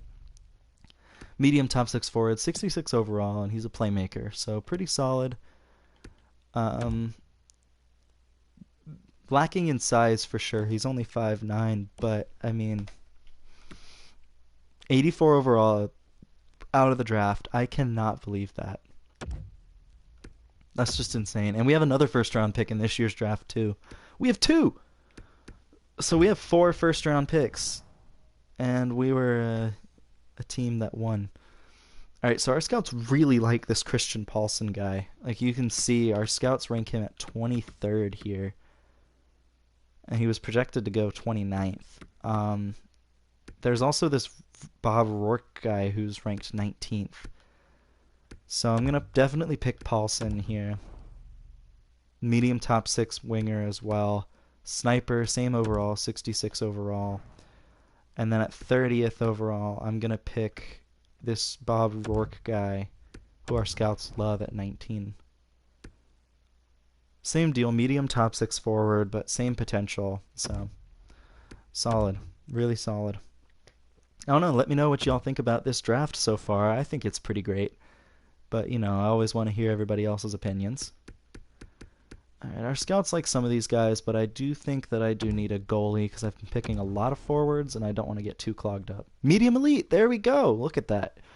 Alright, this has easily been the best draft that I've had since, you know, the draft with all the created players. But again, let me know what you think because I value everybody's opinion. I think it's pretty great, but, you know. Alright, so a handful of good prospects here. They seem to be pretty happy about this Audette guy. There is this Biggs player here who's a low top 6. Really good shooter. Everything else is kind of but what about this guy? What do we know about him? He's a power forward. There's also a low guy here. I did just pick a right winger, but this guy's potential is a little better. So I think I'm going to go with him. And then our scouts did really like this center, so I think I'm just going to go with him too. So I get the best of both worlds. He's a grinder. Okay, that kind of sucks. Never mind. Alright. 4th round now. We have 2 picks in the 4th round. We have a lot of picks in this year's draft. Vigilante. Oh no. Jaden Vigilante. Low top 60, so that's not great. So I'm probably going to end up picking another defenseman then. Actually, this guy... There's a good chance that he's terrible. Yeah. I'll go with Hendricks. It's a little safer. I'll have to check and see what he is. Actually, can't I just do this? I can. So Hendricks was a low top 60 as well, so... Do I need a potential backup goalie? No. I have one. I have a... I think he's medium elite as well in the minors right now. I think I drafted him in my first season. But he's doing really well this year, so I'm not too worried. I'll go with Holloway. Our scouts love him. Low top 9, pretty standard. I have 2 7th round picks because I had to get rid of Eetu Makiniemi. Yanni Blomqvist. Bottom 6 forward. Yeah, the rest of this draft is going to suck, but I mean, I kind of expect it. A 7th round pick for the last remaining year of Paul Byron. I think I'm okay. I don't need any forwards after drafting this guy. There's actually a low elite. There's a chance that he's a low elite in Dave Kerslake here, which means he's not, but... Low top 6, okay, and then I guess I have another one, too. Where I'm going to go ahead and draft this goalie. Fringe starter. Okay, so that's a really solid thing. Any other good players drafted? Nope. So, would I ever be a pro? I'd consider it. I don't love Be a Pro right now because the really only customizable aspect of it is your skill tree, and that just doesn't make sense to me. So I would consider doing it, but I'd have to wait until they upgrade it a little more. So maybe NHL 21. So we're definitely going to sim to the re-sign phase now. My NHL assistant coach is expiring, and I mean, the team itself has done really well lately, so... And he was my AHL assistant coach that retired, so I do need an assistant coach. My scouts... So Cizikas, I guess, just takes a while, but I can't really complain, because he is A-, and that's really good for a scout. I feel like I can do better in the queue. I'm just looking to see. I don't mind my European scouts all that much. feel like I could do better in the WHL as well. Alright, I think that is it. Okay, so that is it. So I'm going to have to hire 2 scouts in the queue. Oh, this is the contract year for created players, so was that 14 picks? Something like that, man. Like, and we were a team in the Eastern Conference Finals. So first, I have to sign Trey Rabbit because I can't not. I have a couple decent prospects on expiring deals, or that'll be coming into the system in a couple years. So unsigned. I mean, Bach obviously has to sign. I'm going to give him whatever he wants. The Hurricanes and Will Looper will have come to terms on a ridiculous contract. Yikes, he wants a lot. 9.45 million for 5 years. So he's probably going to be my first line left winger next year. Evan Stansel, we're also coming to terms on a 3-year contract at 2.15 million. Okay, cool. We're going to go to centers now. I'm going to try and breeze through this as much as possible. As much as I love Matheos, he doesn't really fit the team. Kravchenko doesn't make sense. This guy doesn't want to sign. Yakov Trenin doesn't want to sign. But Geeky does, and I'm going to keep him just because... oh yeah, the game also hasn't updated, so Geeky is still, you know, not great in this game, but that's alright. So Kammerer doesn't want to sign. He didn't want to sign last year either. Schutz... he's done well, actually. He's developed into a decent player. I'll sign him for 2 years. Van de Velde, I think he was a gem. Or at least they considered him as a gem. He did really well in his draft year. So, power forward won't be too bad. So there's definitely a spot that opened up for him. Right wingers now. So I will have to move out a player in the off season. I may have actually considered moving out Evan.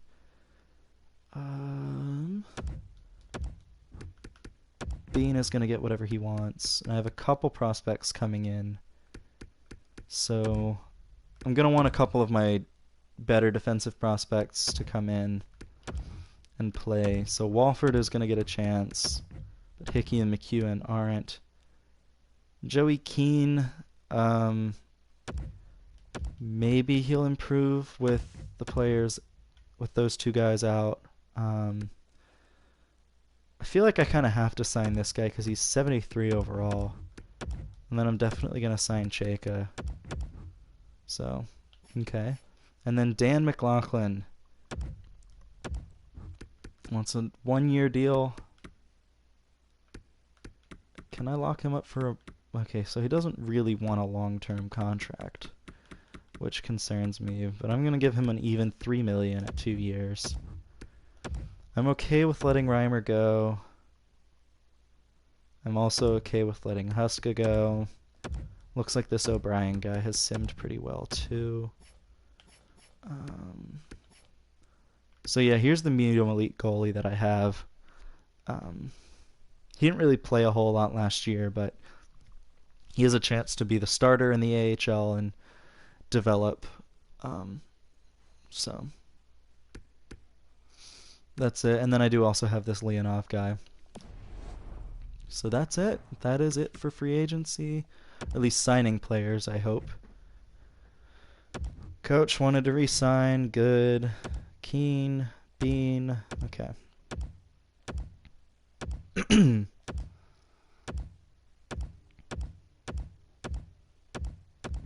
Alright, everybody signed, and I did see that Rabbit was the last guy that signed as well. So I'm just going to sim to free agency now. All my scouts should sign that I re-upped.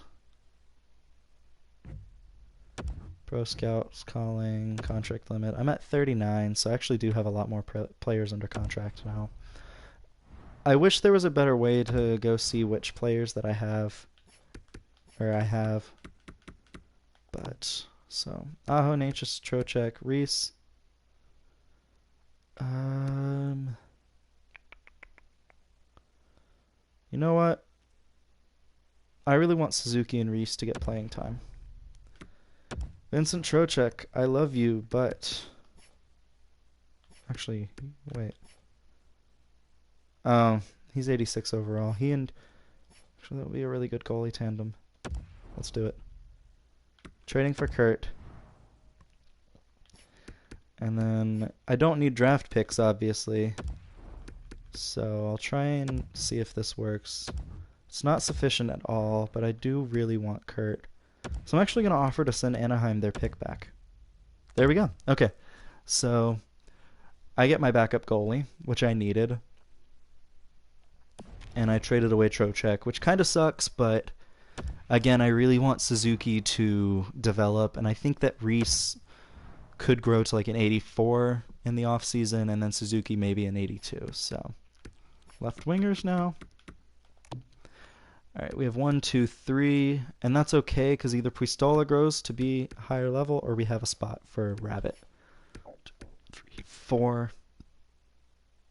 Okay, so I might actually need a fourth line left winger. Or fourth line winger. But I could also just play Puistola or Hanman. What do you all think?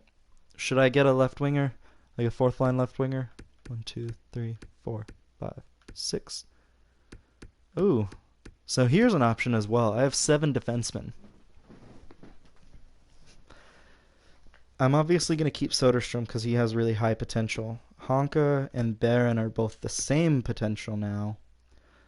So the question is, should I trade any of my current roster defensemen as well? Or should I trade a roster defenseman and let Honka play, or should I trade Honka and get maybe like a first round pick? Or like a prospect of equal value? Or even a left winger? So what do you all think? And then goalies now I'm obviously fine because I have Kurt and Dan.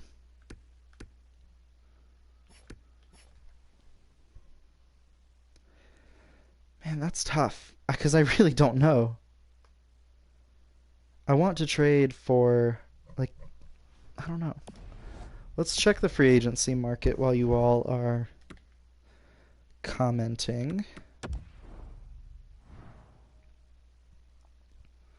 Dylan Larkin's a free agent, as is Matt Dumba. Wow. Let's just see. Can I do left wingers? So I could get like Nieto for the fourth line. No, he shouldn't. So I'd probably put Dzingel on the fourth line again and put Rabbit maybe on the third to start him off. Man, Nieto had a great year for Colorado. The real question is, like, I'm going to need a fourth line winger regardless. Because I only have 3 left wingers, and with Rabbit, I have 4 right wingers. So should I... You guys want Dzingel gone, huh? Well, the real question is, like, do I need a defenseman? Like, do I need to trade a defenseman? I'll move him out for... Which defenseman, though, should I move? I'm going to go for signing Nieto because I do need an extra winger. I don't want to give him 3 years, but I'm okay with just giving him $3 million, which is a little bit of an overpay. Oh, that's a lot of it. I'm going to have to overpay him a lot to get the Islanders off my back. So go 3.5. It's a bit of an overpay, but whatever.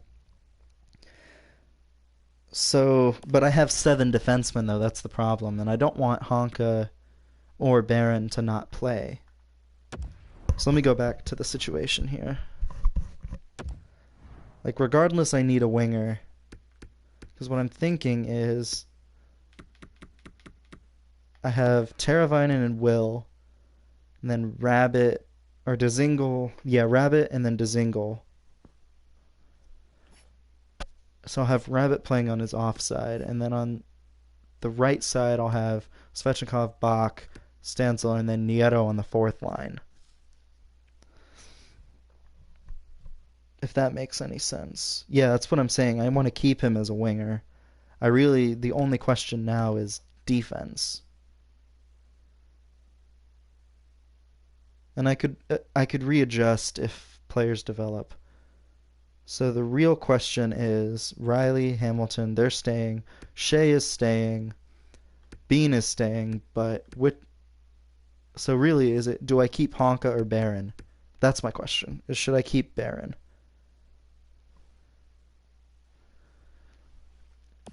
Honka's a year older, same potential, same overall.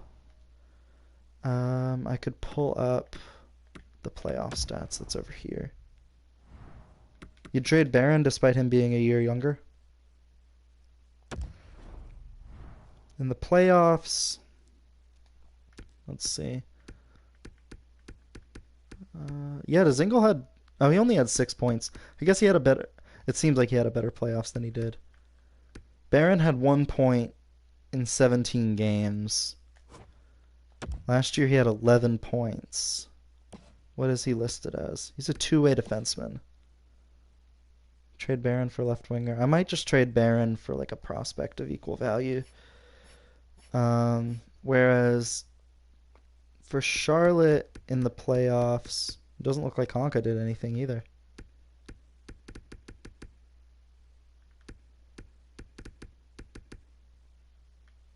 Huh. Oh, these are all the players that are still with the team.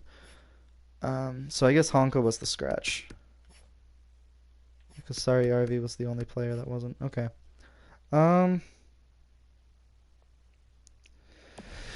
Yeah, and since my team's defense struggled, like we gave up a ton of goals last year. I can show you that too. That'll really make me decide.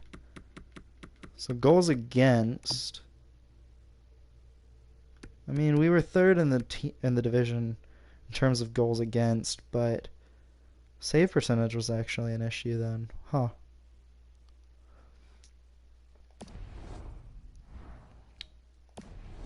I think I'm going to keep Barron because he's a two-way defenseman. Honka's an offensive defenseman, but I already have that in Bean. And Shea, I think, is a two-way defenseman, but he's kind of an offensive defenseman. And then same with Riley and Hamilton. So I am going to trade Anthony Honka. I'm going to try and trade him out of conference.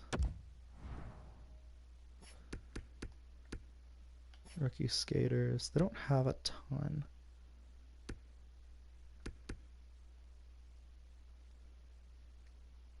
Should I just get a pick? Yeah, I do have a lot of offensive defensemen. Alright, I'll trade him to the Coyotes. They want him. The Coyotes are a decent team. They're pretty consistently good. I don't want any prospects from them. Actually, let's see if this goes through. It's pretty even value. Value's just a bit low, which means that I just have to add like a 5th round pick. Yep. Alright. So I have Arizona's first, and I give them Anthony Honka. I think that's pretty much it. I've filled all of my needs that I have. Oh, I need to sign coaches too. Let me just grab a couple AHL players. Ruotsalainen. Sure, why not? I know he's a grinder. And then we'll grab Olsen as well. No, he's too good. I want my prospects to get some playing time. Man, all these guys are pretty good. I'm okay with actually getting Tanner Kaspick as a center. And then I think I'm good on defense too. I'm good at goaltending. So that's all good. I hopefully sign Nieto. Then I just need to do coaches and scouting. For Honka, yeah, I can do that. Just remind me when we get to the end of the season to check Honka's stats. Because I know Carl's on the Coyotes, but I won't remember. What did I need? An assistant coach? Yeah. So unfortunately, all of the AHL coaches suck. But all of the assistant coaches in the AHL level are D or below, which is a little annoying, but all right, so I just needed 2 scouts, both in the QMJHL and in the WHL. So I'm going to do overall. Oh, they just don't have any good coach scouts this year. Got it. So QMJHL, they don't have a ton. All right, so I have to bring back Leclerc. And then for the WHL, I may just be bringing back the same team. Which is, a little frustrating, but if there aren't any better scouts available, I'm not going to waste my time. So, all right. Now let's sim. Let's see what happens. Oop. All right, we'll advance a couple of days. All right, so the coach accepted. Great. All right.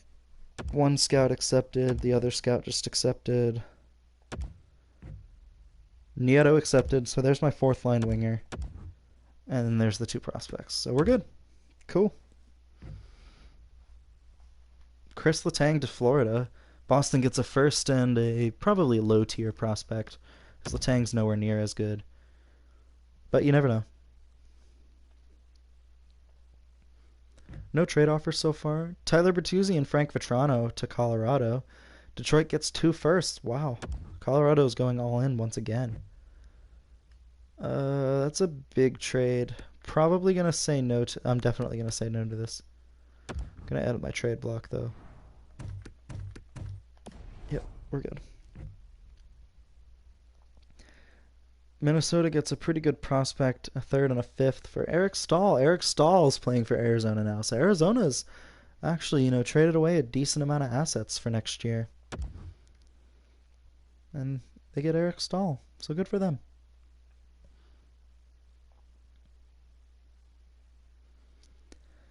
Alright, so no other trades, no other trade offers right now, which is good. I don't love the off seasons when I just get a bunch of trade offers that I'm just gonna get rid of. Lots of trades though for other teams. The Islanders get a 1st and a 6th for Marcus Nudavara and Drake Caggiula. That's a horrible trade for Buffalo. It's great for the Islanders. They don't get a pick in next year's draft, which is kind of unfortunate, but they do get one in the following season's draft, which might actually be better because I don't think Buffalo's success is that sustainable, especially if they're spending all their assets on players like this. So we're already at the new season. Teravainen, Svechnikov, and Bach are in. Okay, let's change this up a little bit. Sorry. 1 second. Okay, so Teravainen, Aho, and Svechnikov. Bach, Natchez, and Will. You got Evan, Reese, and Rabbit. So Rabbit's starting on the 3rd line.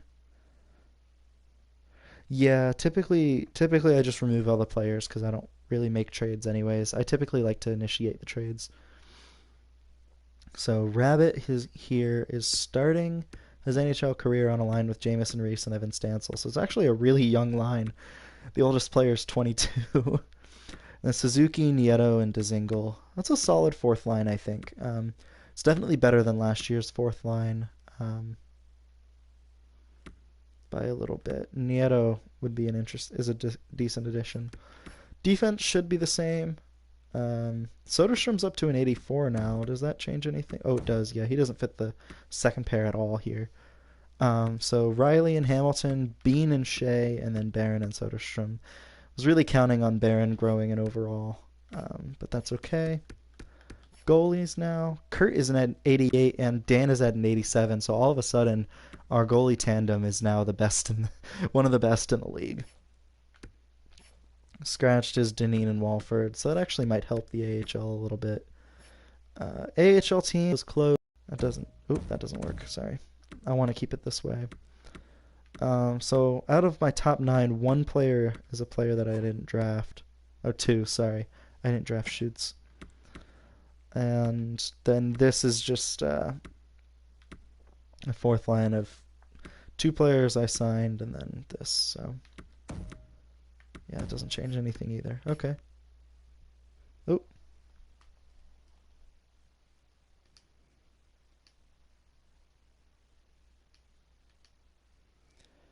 Can you all hear me? No, you can't.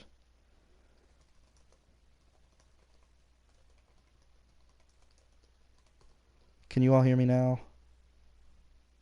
I'm gonna turn off the Wi-Fi and everything. My Wi-Fi kind of sucks at home. Alright, so let's see if this works. Still streaming. Okay, cool. Wanted to make sure because it definitely gave me a the internet quality is not good enough thing, so just wanted to make sure. Alright, so that's all for the AHL. I didn't check the defense, but I don't care enough about the defense, so there we are. Alright, instead of just hitting sim through the off season, I think I'm just going to go right ahead and start simming until December 1st when we play Buffalo. Yeah, the internet here is definitely a little sus. So I'm glad it didn't affect anything long term. And while we're simming through this, I'm just gonna check Twitter again. Everybody's freaking out because they don't have anything to watch.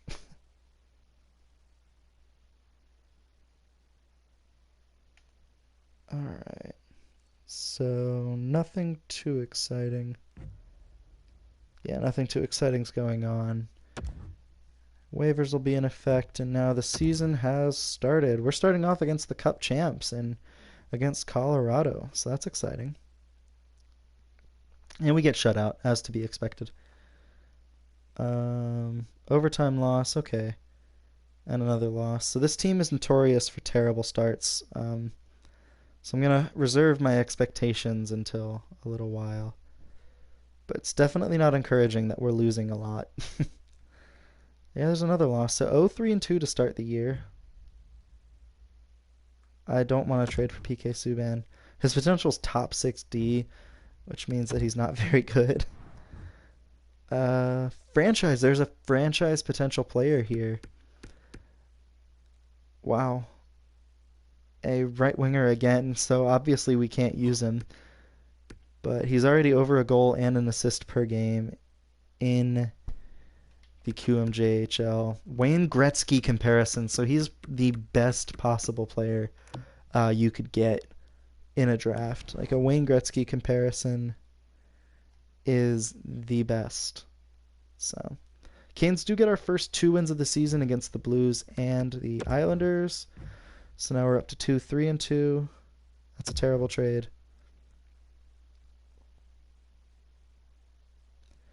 Hopefully this continues. Another win there. Okay. So they want to give us a 3rd round pick in this year's draft, which is Arizona's, for a 3rd round pick in next year's draft and a prospect. I don't know why I would make that deal. So we're back up to 500 now, which is good. 4-3-2, so a 4-game winning streak here. Can we beat Nashville? And we do. So we're on a 5-game win streak after that really bad start to the year. So we've kind of made up for it a little bit. We still need to win more games.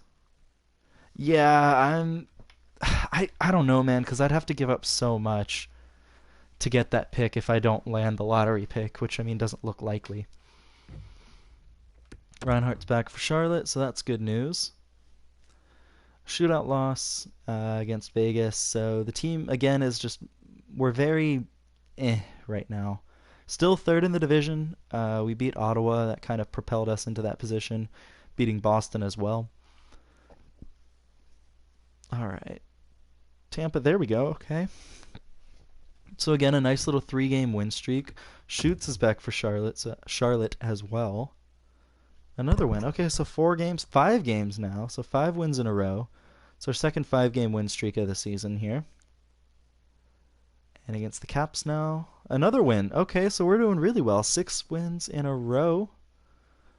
And as of after December 1st comes, we're going to take a look and see what's going on. 7 wins in a row. This is definitely shaping up to be a good year. 8 wins. Oh my gosh. Yeah, I hope I get lucky too. I hope Arizona just tanks. 8-game win streak does come to an end against Washington, but still a really good win streak to kind of propel us into the playoff picture a little bit. We do have a 3-game losing streak after that, though, so that kind of cancels it out a little bit. Can we win against Buffalo? No, we lose. So 4-game losing streak kind of sucks.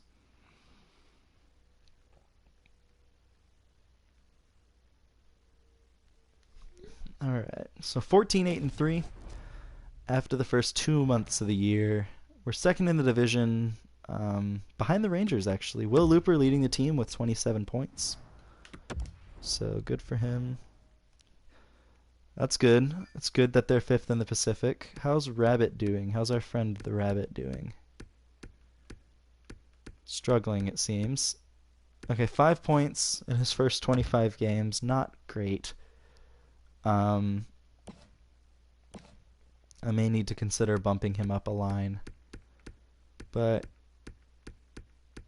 I don't really want to mess with the second line because they're all doing really well. So I think we're going to stick with that right now. As for my lottery chances, Coyotes are fifth in the Pacific, 4 points out of the playoff picture. Seems like they could dip a little bit further, so that's definitely going to be something to keep an eye on because I would love for that pick to be in the top 10. Because if it's a top 10 pick, then I might actually consider trading for it.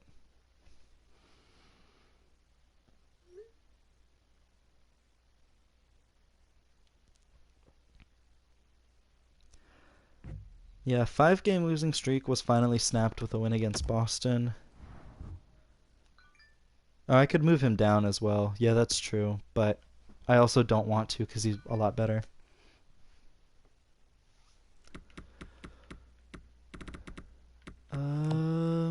Any gems? No.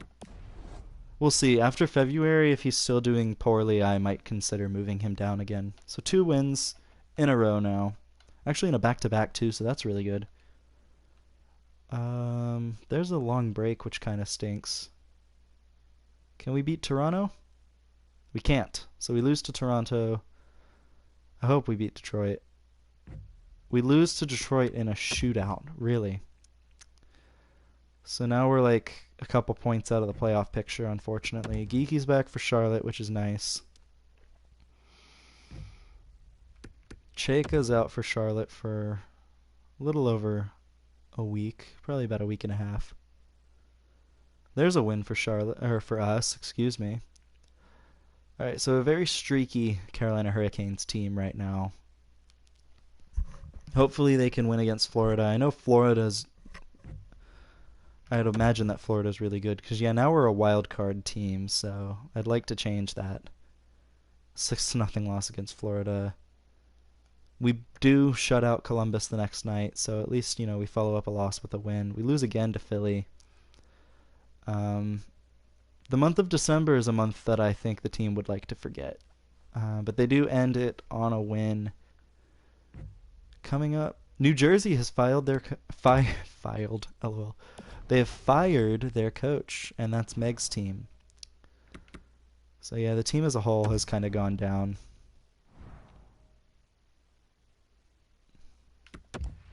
It doesn't seem like the goalies are playing well. Will's still leading the team, along with Svechnikov. Rabbit has doubled his point totals in less games, so...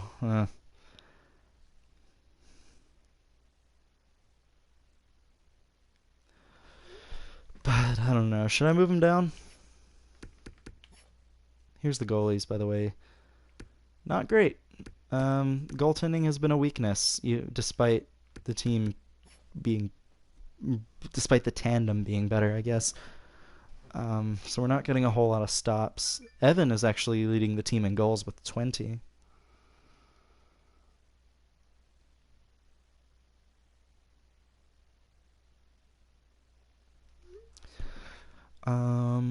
Yeah, it's been an average season. We'll check Arizona while we're here. Doesn't look like Carl's having that good of a season. 16 points in 40 games. No, that's barely a 30-point pace. Was it defenseman? Honka has 13 points. Yeah, so not missing that too much. Yeah, I might. It seems like I'm getting a good amount of production from the bottom or from the top 6. I think let's try switching Rabbit into Zingle. No, because Rabbit's listed as a second line forward. That might be the problem.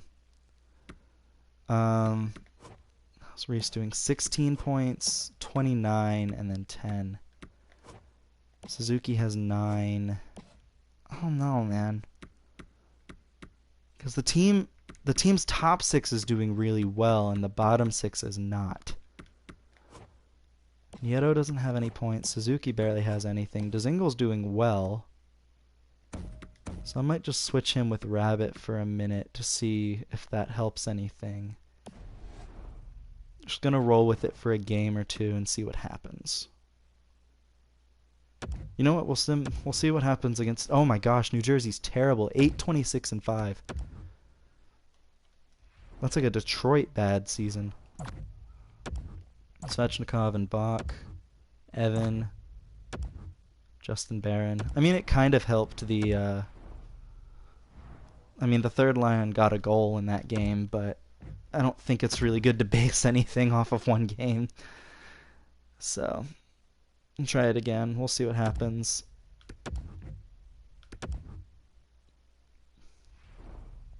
Alright, so Will and Aho get goals. Shea and Aho. So we traded.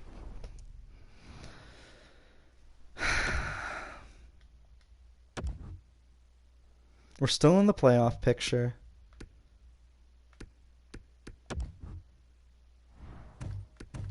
We have Dan on the trade block. Nobody's going to afford to trade him or trade for him. Alright. So let's try this out. Let's sim to the 1st of February. So we'll sim the rest of this month. We'll see what happens. We just got a trade offer for Justin Falk. It seems like we're letting in a lot of goals. Alright, 3 wins in a row. Okay. 4. We do lose against Philly, and they're behind us, which kind of sucks, but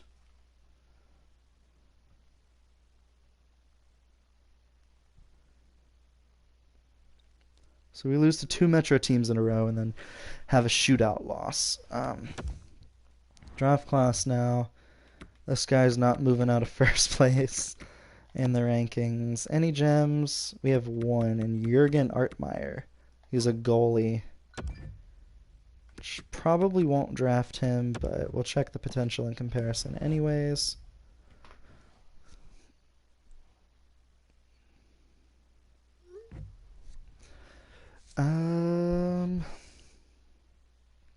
No, that doesn't make any sense because I would need forwards, not anything else.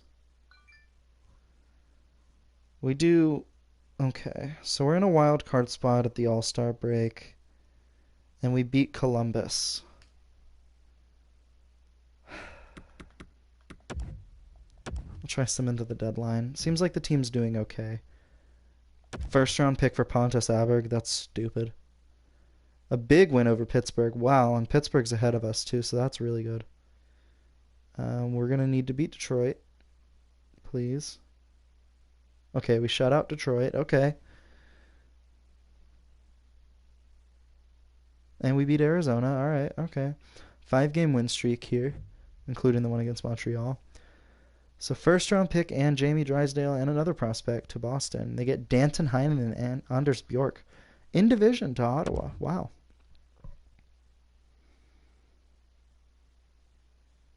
Okay, win streak does get snapped there. Can we beat the Rangers? We struggled against the Rangers this season, but we beat them. Okay, 3rd in the division now. Ooh, Bach is out until the deadline.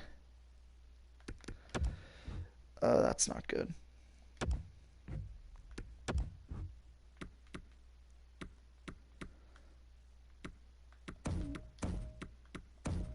Sorry, that's just strange. Yeah, Rabbit had 1 point on the 4th line, so that really wasn't helping. 8th in the Pacific? No way.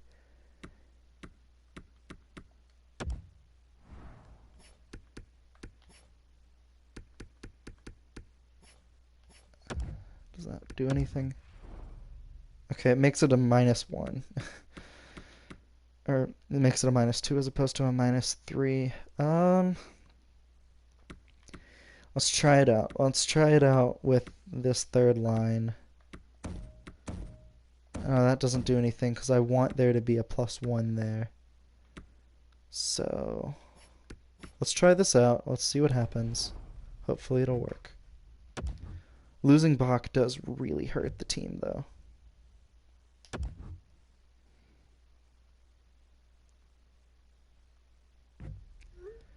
Dallas has fired their coach. Okay. Dallas doesn't have any creative players, but 3-game win streak for the Canes now. We're trending up. This has been a really good month for us. Oh, Dallas fires their coach and then makes a good trade. You get Joel Armia, Girgensons, and Martin Jones from San Jose and only give up a little bit, so that's pretty solid. I don't know. It doesn't seem like anything. Ooh, Will Looper is out for a week too. So now this really hurts the top 6. Oops. Still no points in 2 games for Rabbit. Yeah, that hurts. We lost 2 top 6 forwards. Big trade for St. Louis there, getting a couple decent player or picks. Yeah, I probably should have done that. Oh well. Sergei Bobrovsky in a first to Columbus, so he's back in Columbus, and Florida gets Murray and Hudon. That's funny.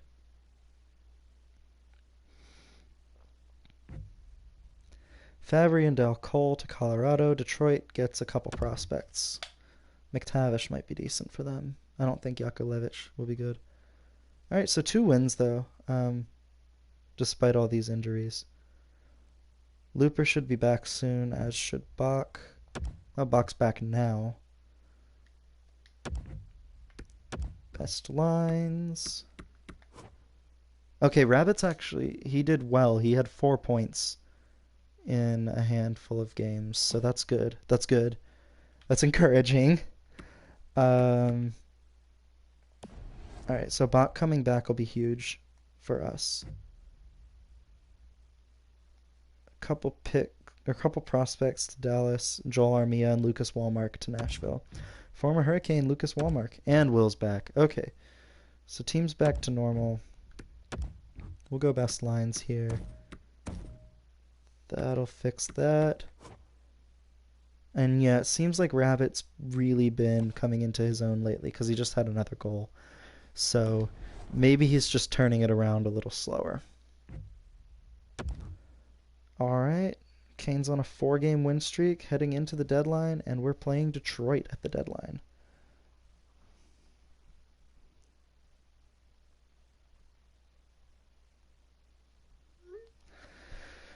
Alright. Second in the division, we have a 5-point lead over the last wild card spot. Let's see how the team's doing. Let's sim a game. Simulate. Reese gets a goal there. Okay, Will Looper getting a goal and Teravainen. And then Hamilton gets an empty netter. So you know what? I want to see. Did Rabbit get a point? He didn't. No, he did. He had 2 assists. Look at that. Okay, so it really looks like he's just... It took him a little while. Because now he's up to 18 points, and all of those came... So he had 10 points at this point, and played 7 games since then, so he has 8 points in 7 games. I think we're okay to sim to the... Let's sim to the Devils game. I think we're okay.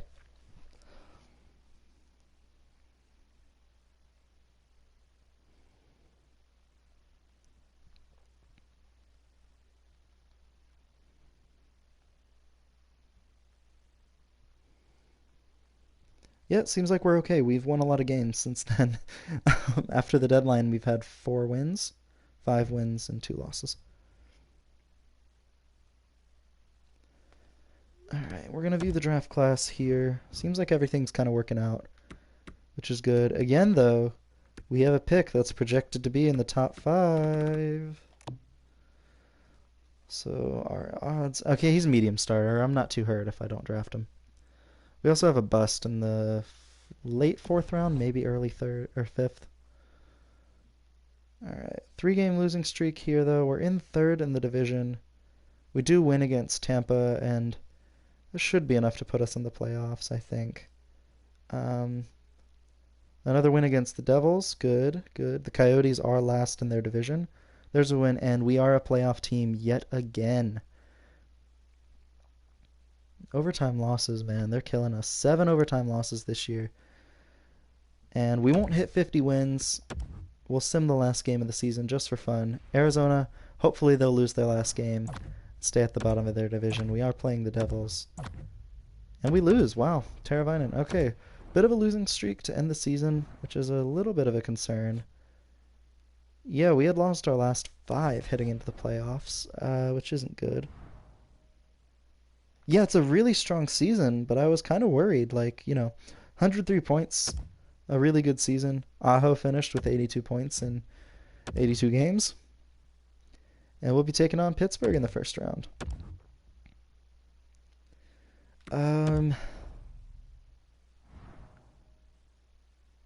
Connor, since you're the only one that's been commenting, I may, just to speed this whole thing up, I may just only tell you how your player did. Will, solid season at 74 points. Evan had 56 points. Let's take a look. Rabbit finished the season with 21 points. Not great, but it's okay.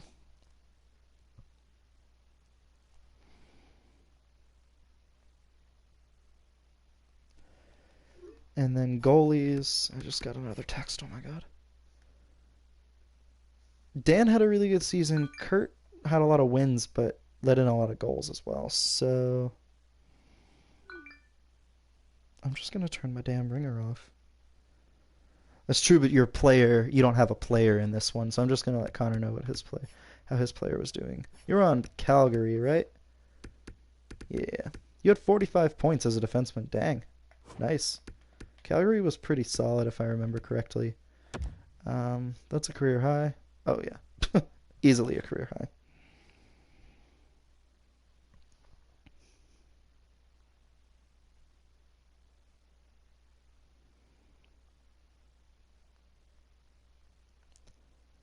Yeah, breakout season. And a pretty solid one at that, too. I mean, you almost doubled your last career high. So, solid stuff. Alright, we're going to do the playoff series now. There we go. Against Pittsburgh. Sorry, the controller kind of stuck. Alright. Round 1, Game 1 against Pittsburgh. In Pittsburgh to start it off. Lots of offense in the first period. Dominic Bach and Martin Necas scoring goals here for the Hurricanes. Tie game, Dominic Bach again. Second line's been really coming through here. And the Canes win. Jamieson Reese and Hamilton score. So Hamilton wins it with 39 seconds left. What a heartbreaker for the Penguins. Good game there. Third line gets a point, so maybe Rabbit also gets a point. No, it doesn't appear that he does.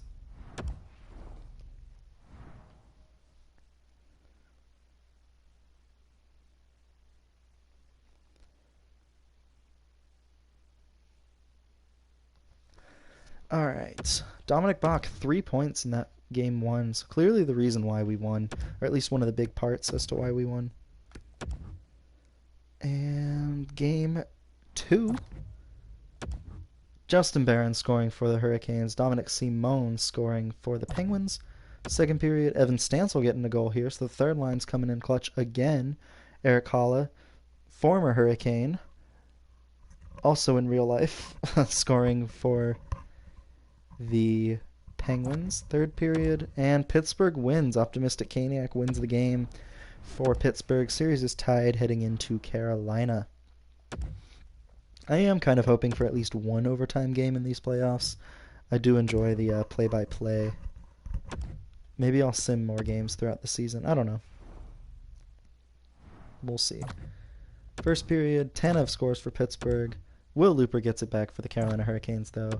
And we win. Ravit scores his first playoff goal. Good for him. Natchez and Hamilton also score. The Canes take a 2-1 series lead. There we go. All right, Bach still leading the team in scoring in the playoffs with 4 points. Excuse me.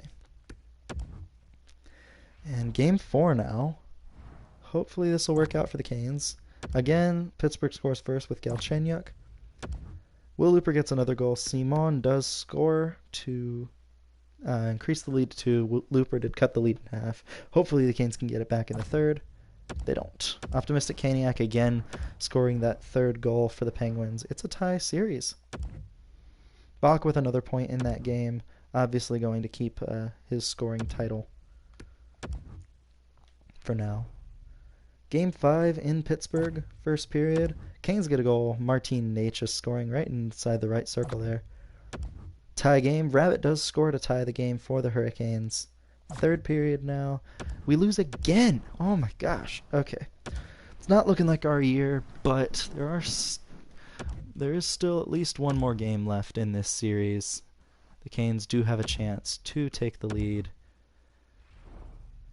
or take the series back to Pittsburgh, I guess. Ooh, tie game. Svechnikov and Will Looper. Dominic Simon, season on the line here in the third period. And the Canes lose. Sidney Crosby scores. Jamieson Reese does cut the lead in half, but the Canes can't do anything in the last 16 minutes. And the season is over. Definitely seemed like a really tough season for the Hurricanes. Charlotte keeps moving on, though, which is good. Second round for them. It's definitely a tough season for the Canes. We're actually going to stop the simulation because Charlotte is in the second round of the playoffs. So if you all are interested, I'm going to just keep simming. I'm just going to do the Calder Cup playoffs now, though. So game 1 for Charlotte in this third round. Chaykovich scores for Syracuse. Ooh, 3-0. 2-4. Houston and Puistola score for the Canes. Or the Checkers, excuse me. So this Houston guy seems like a decent prospect. He was pretty highly touted when I drafted him, but hasn't really grown a whole lot. Again, looks like we're going to be getting a top 10 pick. Hopefully it can move up. Oh, another goalie. Hopefully we can move up in the draft. If not, I'm not too worried about it. He's a right winger, so I'd have to give up Bach or Rabbit. I'd have to give up Rabbit because I don't want Bach or Svechnikov playing below the top 6. So, I don't know. It just doesn't make much sense for me right now. But we'll see. Game 2. Charlotte takes a 2-0 lead. Tiaxola and Sariarvi scoring. Nothing in the second. And Reinhardt gets a goal. So the Checkers do win the second game of their series by a score of 3-1. Alright. We're going to simulate game 3 now. This is in Charlotte. They're winning. Blake Murray, Luke Henman, and Schutz score in the first period. Tie game. Henman does tie it up for the Checkers. And then Syracuse wins thanks to Marcus Foligno. Tough loss there. The Checkers were looking good after the first period and just kind of fell apart in the second.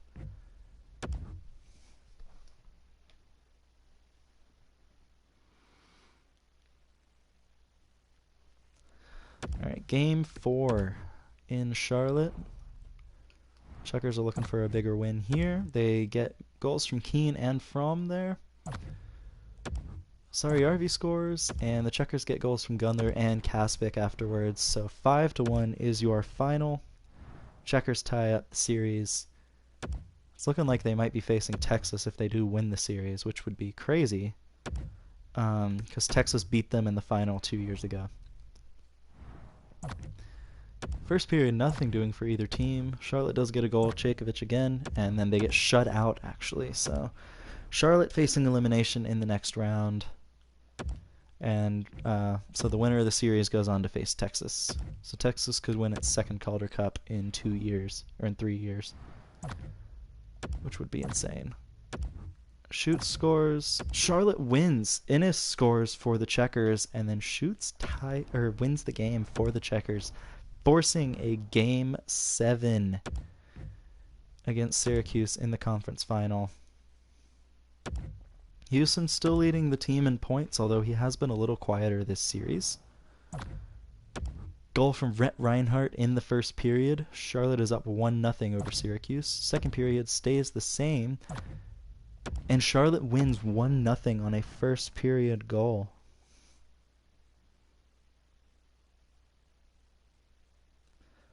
So, for the third year in a row, the Charlotte Checkers are heading to the Calder Cup final. Hopefully this will be the charm and they can finally win.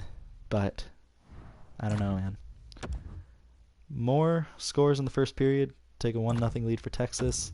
Puistola does score. It was still a lead for Texas, and it's a 3-1 final, with Colin Wilson scoring the empty net goal.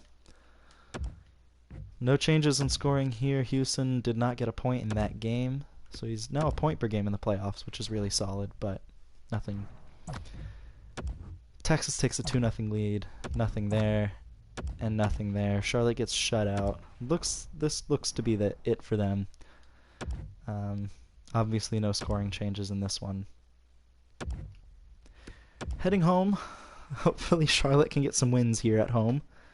Maybe even tie the series up. Geeky gets a point here, a goal. We got goals from Tiexela and Texas wins. They score 3 goals in the third period. Oh my gosh. That's tough. Houston does get a point there, but man, Checkers are losing 3-0 in their series. Finally, nothing there. Ennis, Puistola, and Geeky score. Tie game. We're doing commentary for this final game. It's do or die for the Checkers. They're actually a better team in everywhere but offense, but Texas has just been crushing them. So hopefully we can make this happen. Hopefully the Checkers can win at least this one game that I'm on the commentary for. If not, we will stop at the draft. I will sim through the draft next time. Let me know if you want me to sim the draft this time around. Houston wins the faceoff back to Sariardi. This is the first pair for Charlotte. And the first line. So Houston gets the puck back. He's got it to Puistola. Great pass to Luke Henman, to Joey Keane, to Sariardi. Alright, Henman's got the puck now. He's going to take it behind the net. Pass. Ooh, good save by the Texas goalie. Riley Tufts got the puck now. Ooh, nice block there. And oh my goodness, I think that's Joe Pavelski there. Top 10 in points in the AHL playoffs. Actually, Houston leads the AHL playoffs in points. So if the Checkers miraculously come back and win this series, he could win the MVP. O'Brien has 28 saves for Charlotte, and that's it. That's the Calder Cup winning goal. Man, I think Charlotte's goaltending wasn't the best this year. Both of them were in the 60s, so that's definitely an area that I want to work on in the future. But tough loss in the Calder Cup final. Now we'll just sim to the draft. It was a tough season for the Canes. Florida won the cup. Congrats to them. That's their first cup. And Texas obviously won the Calder Cup.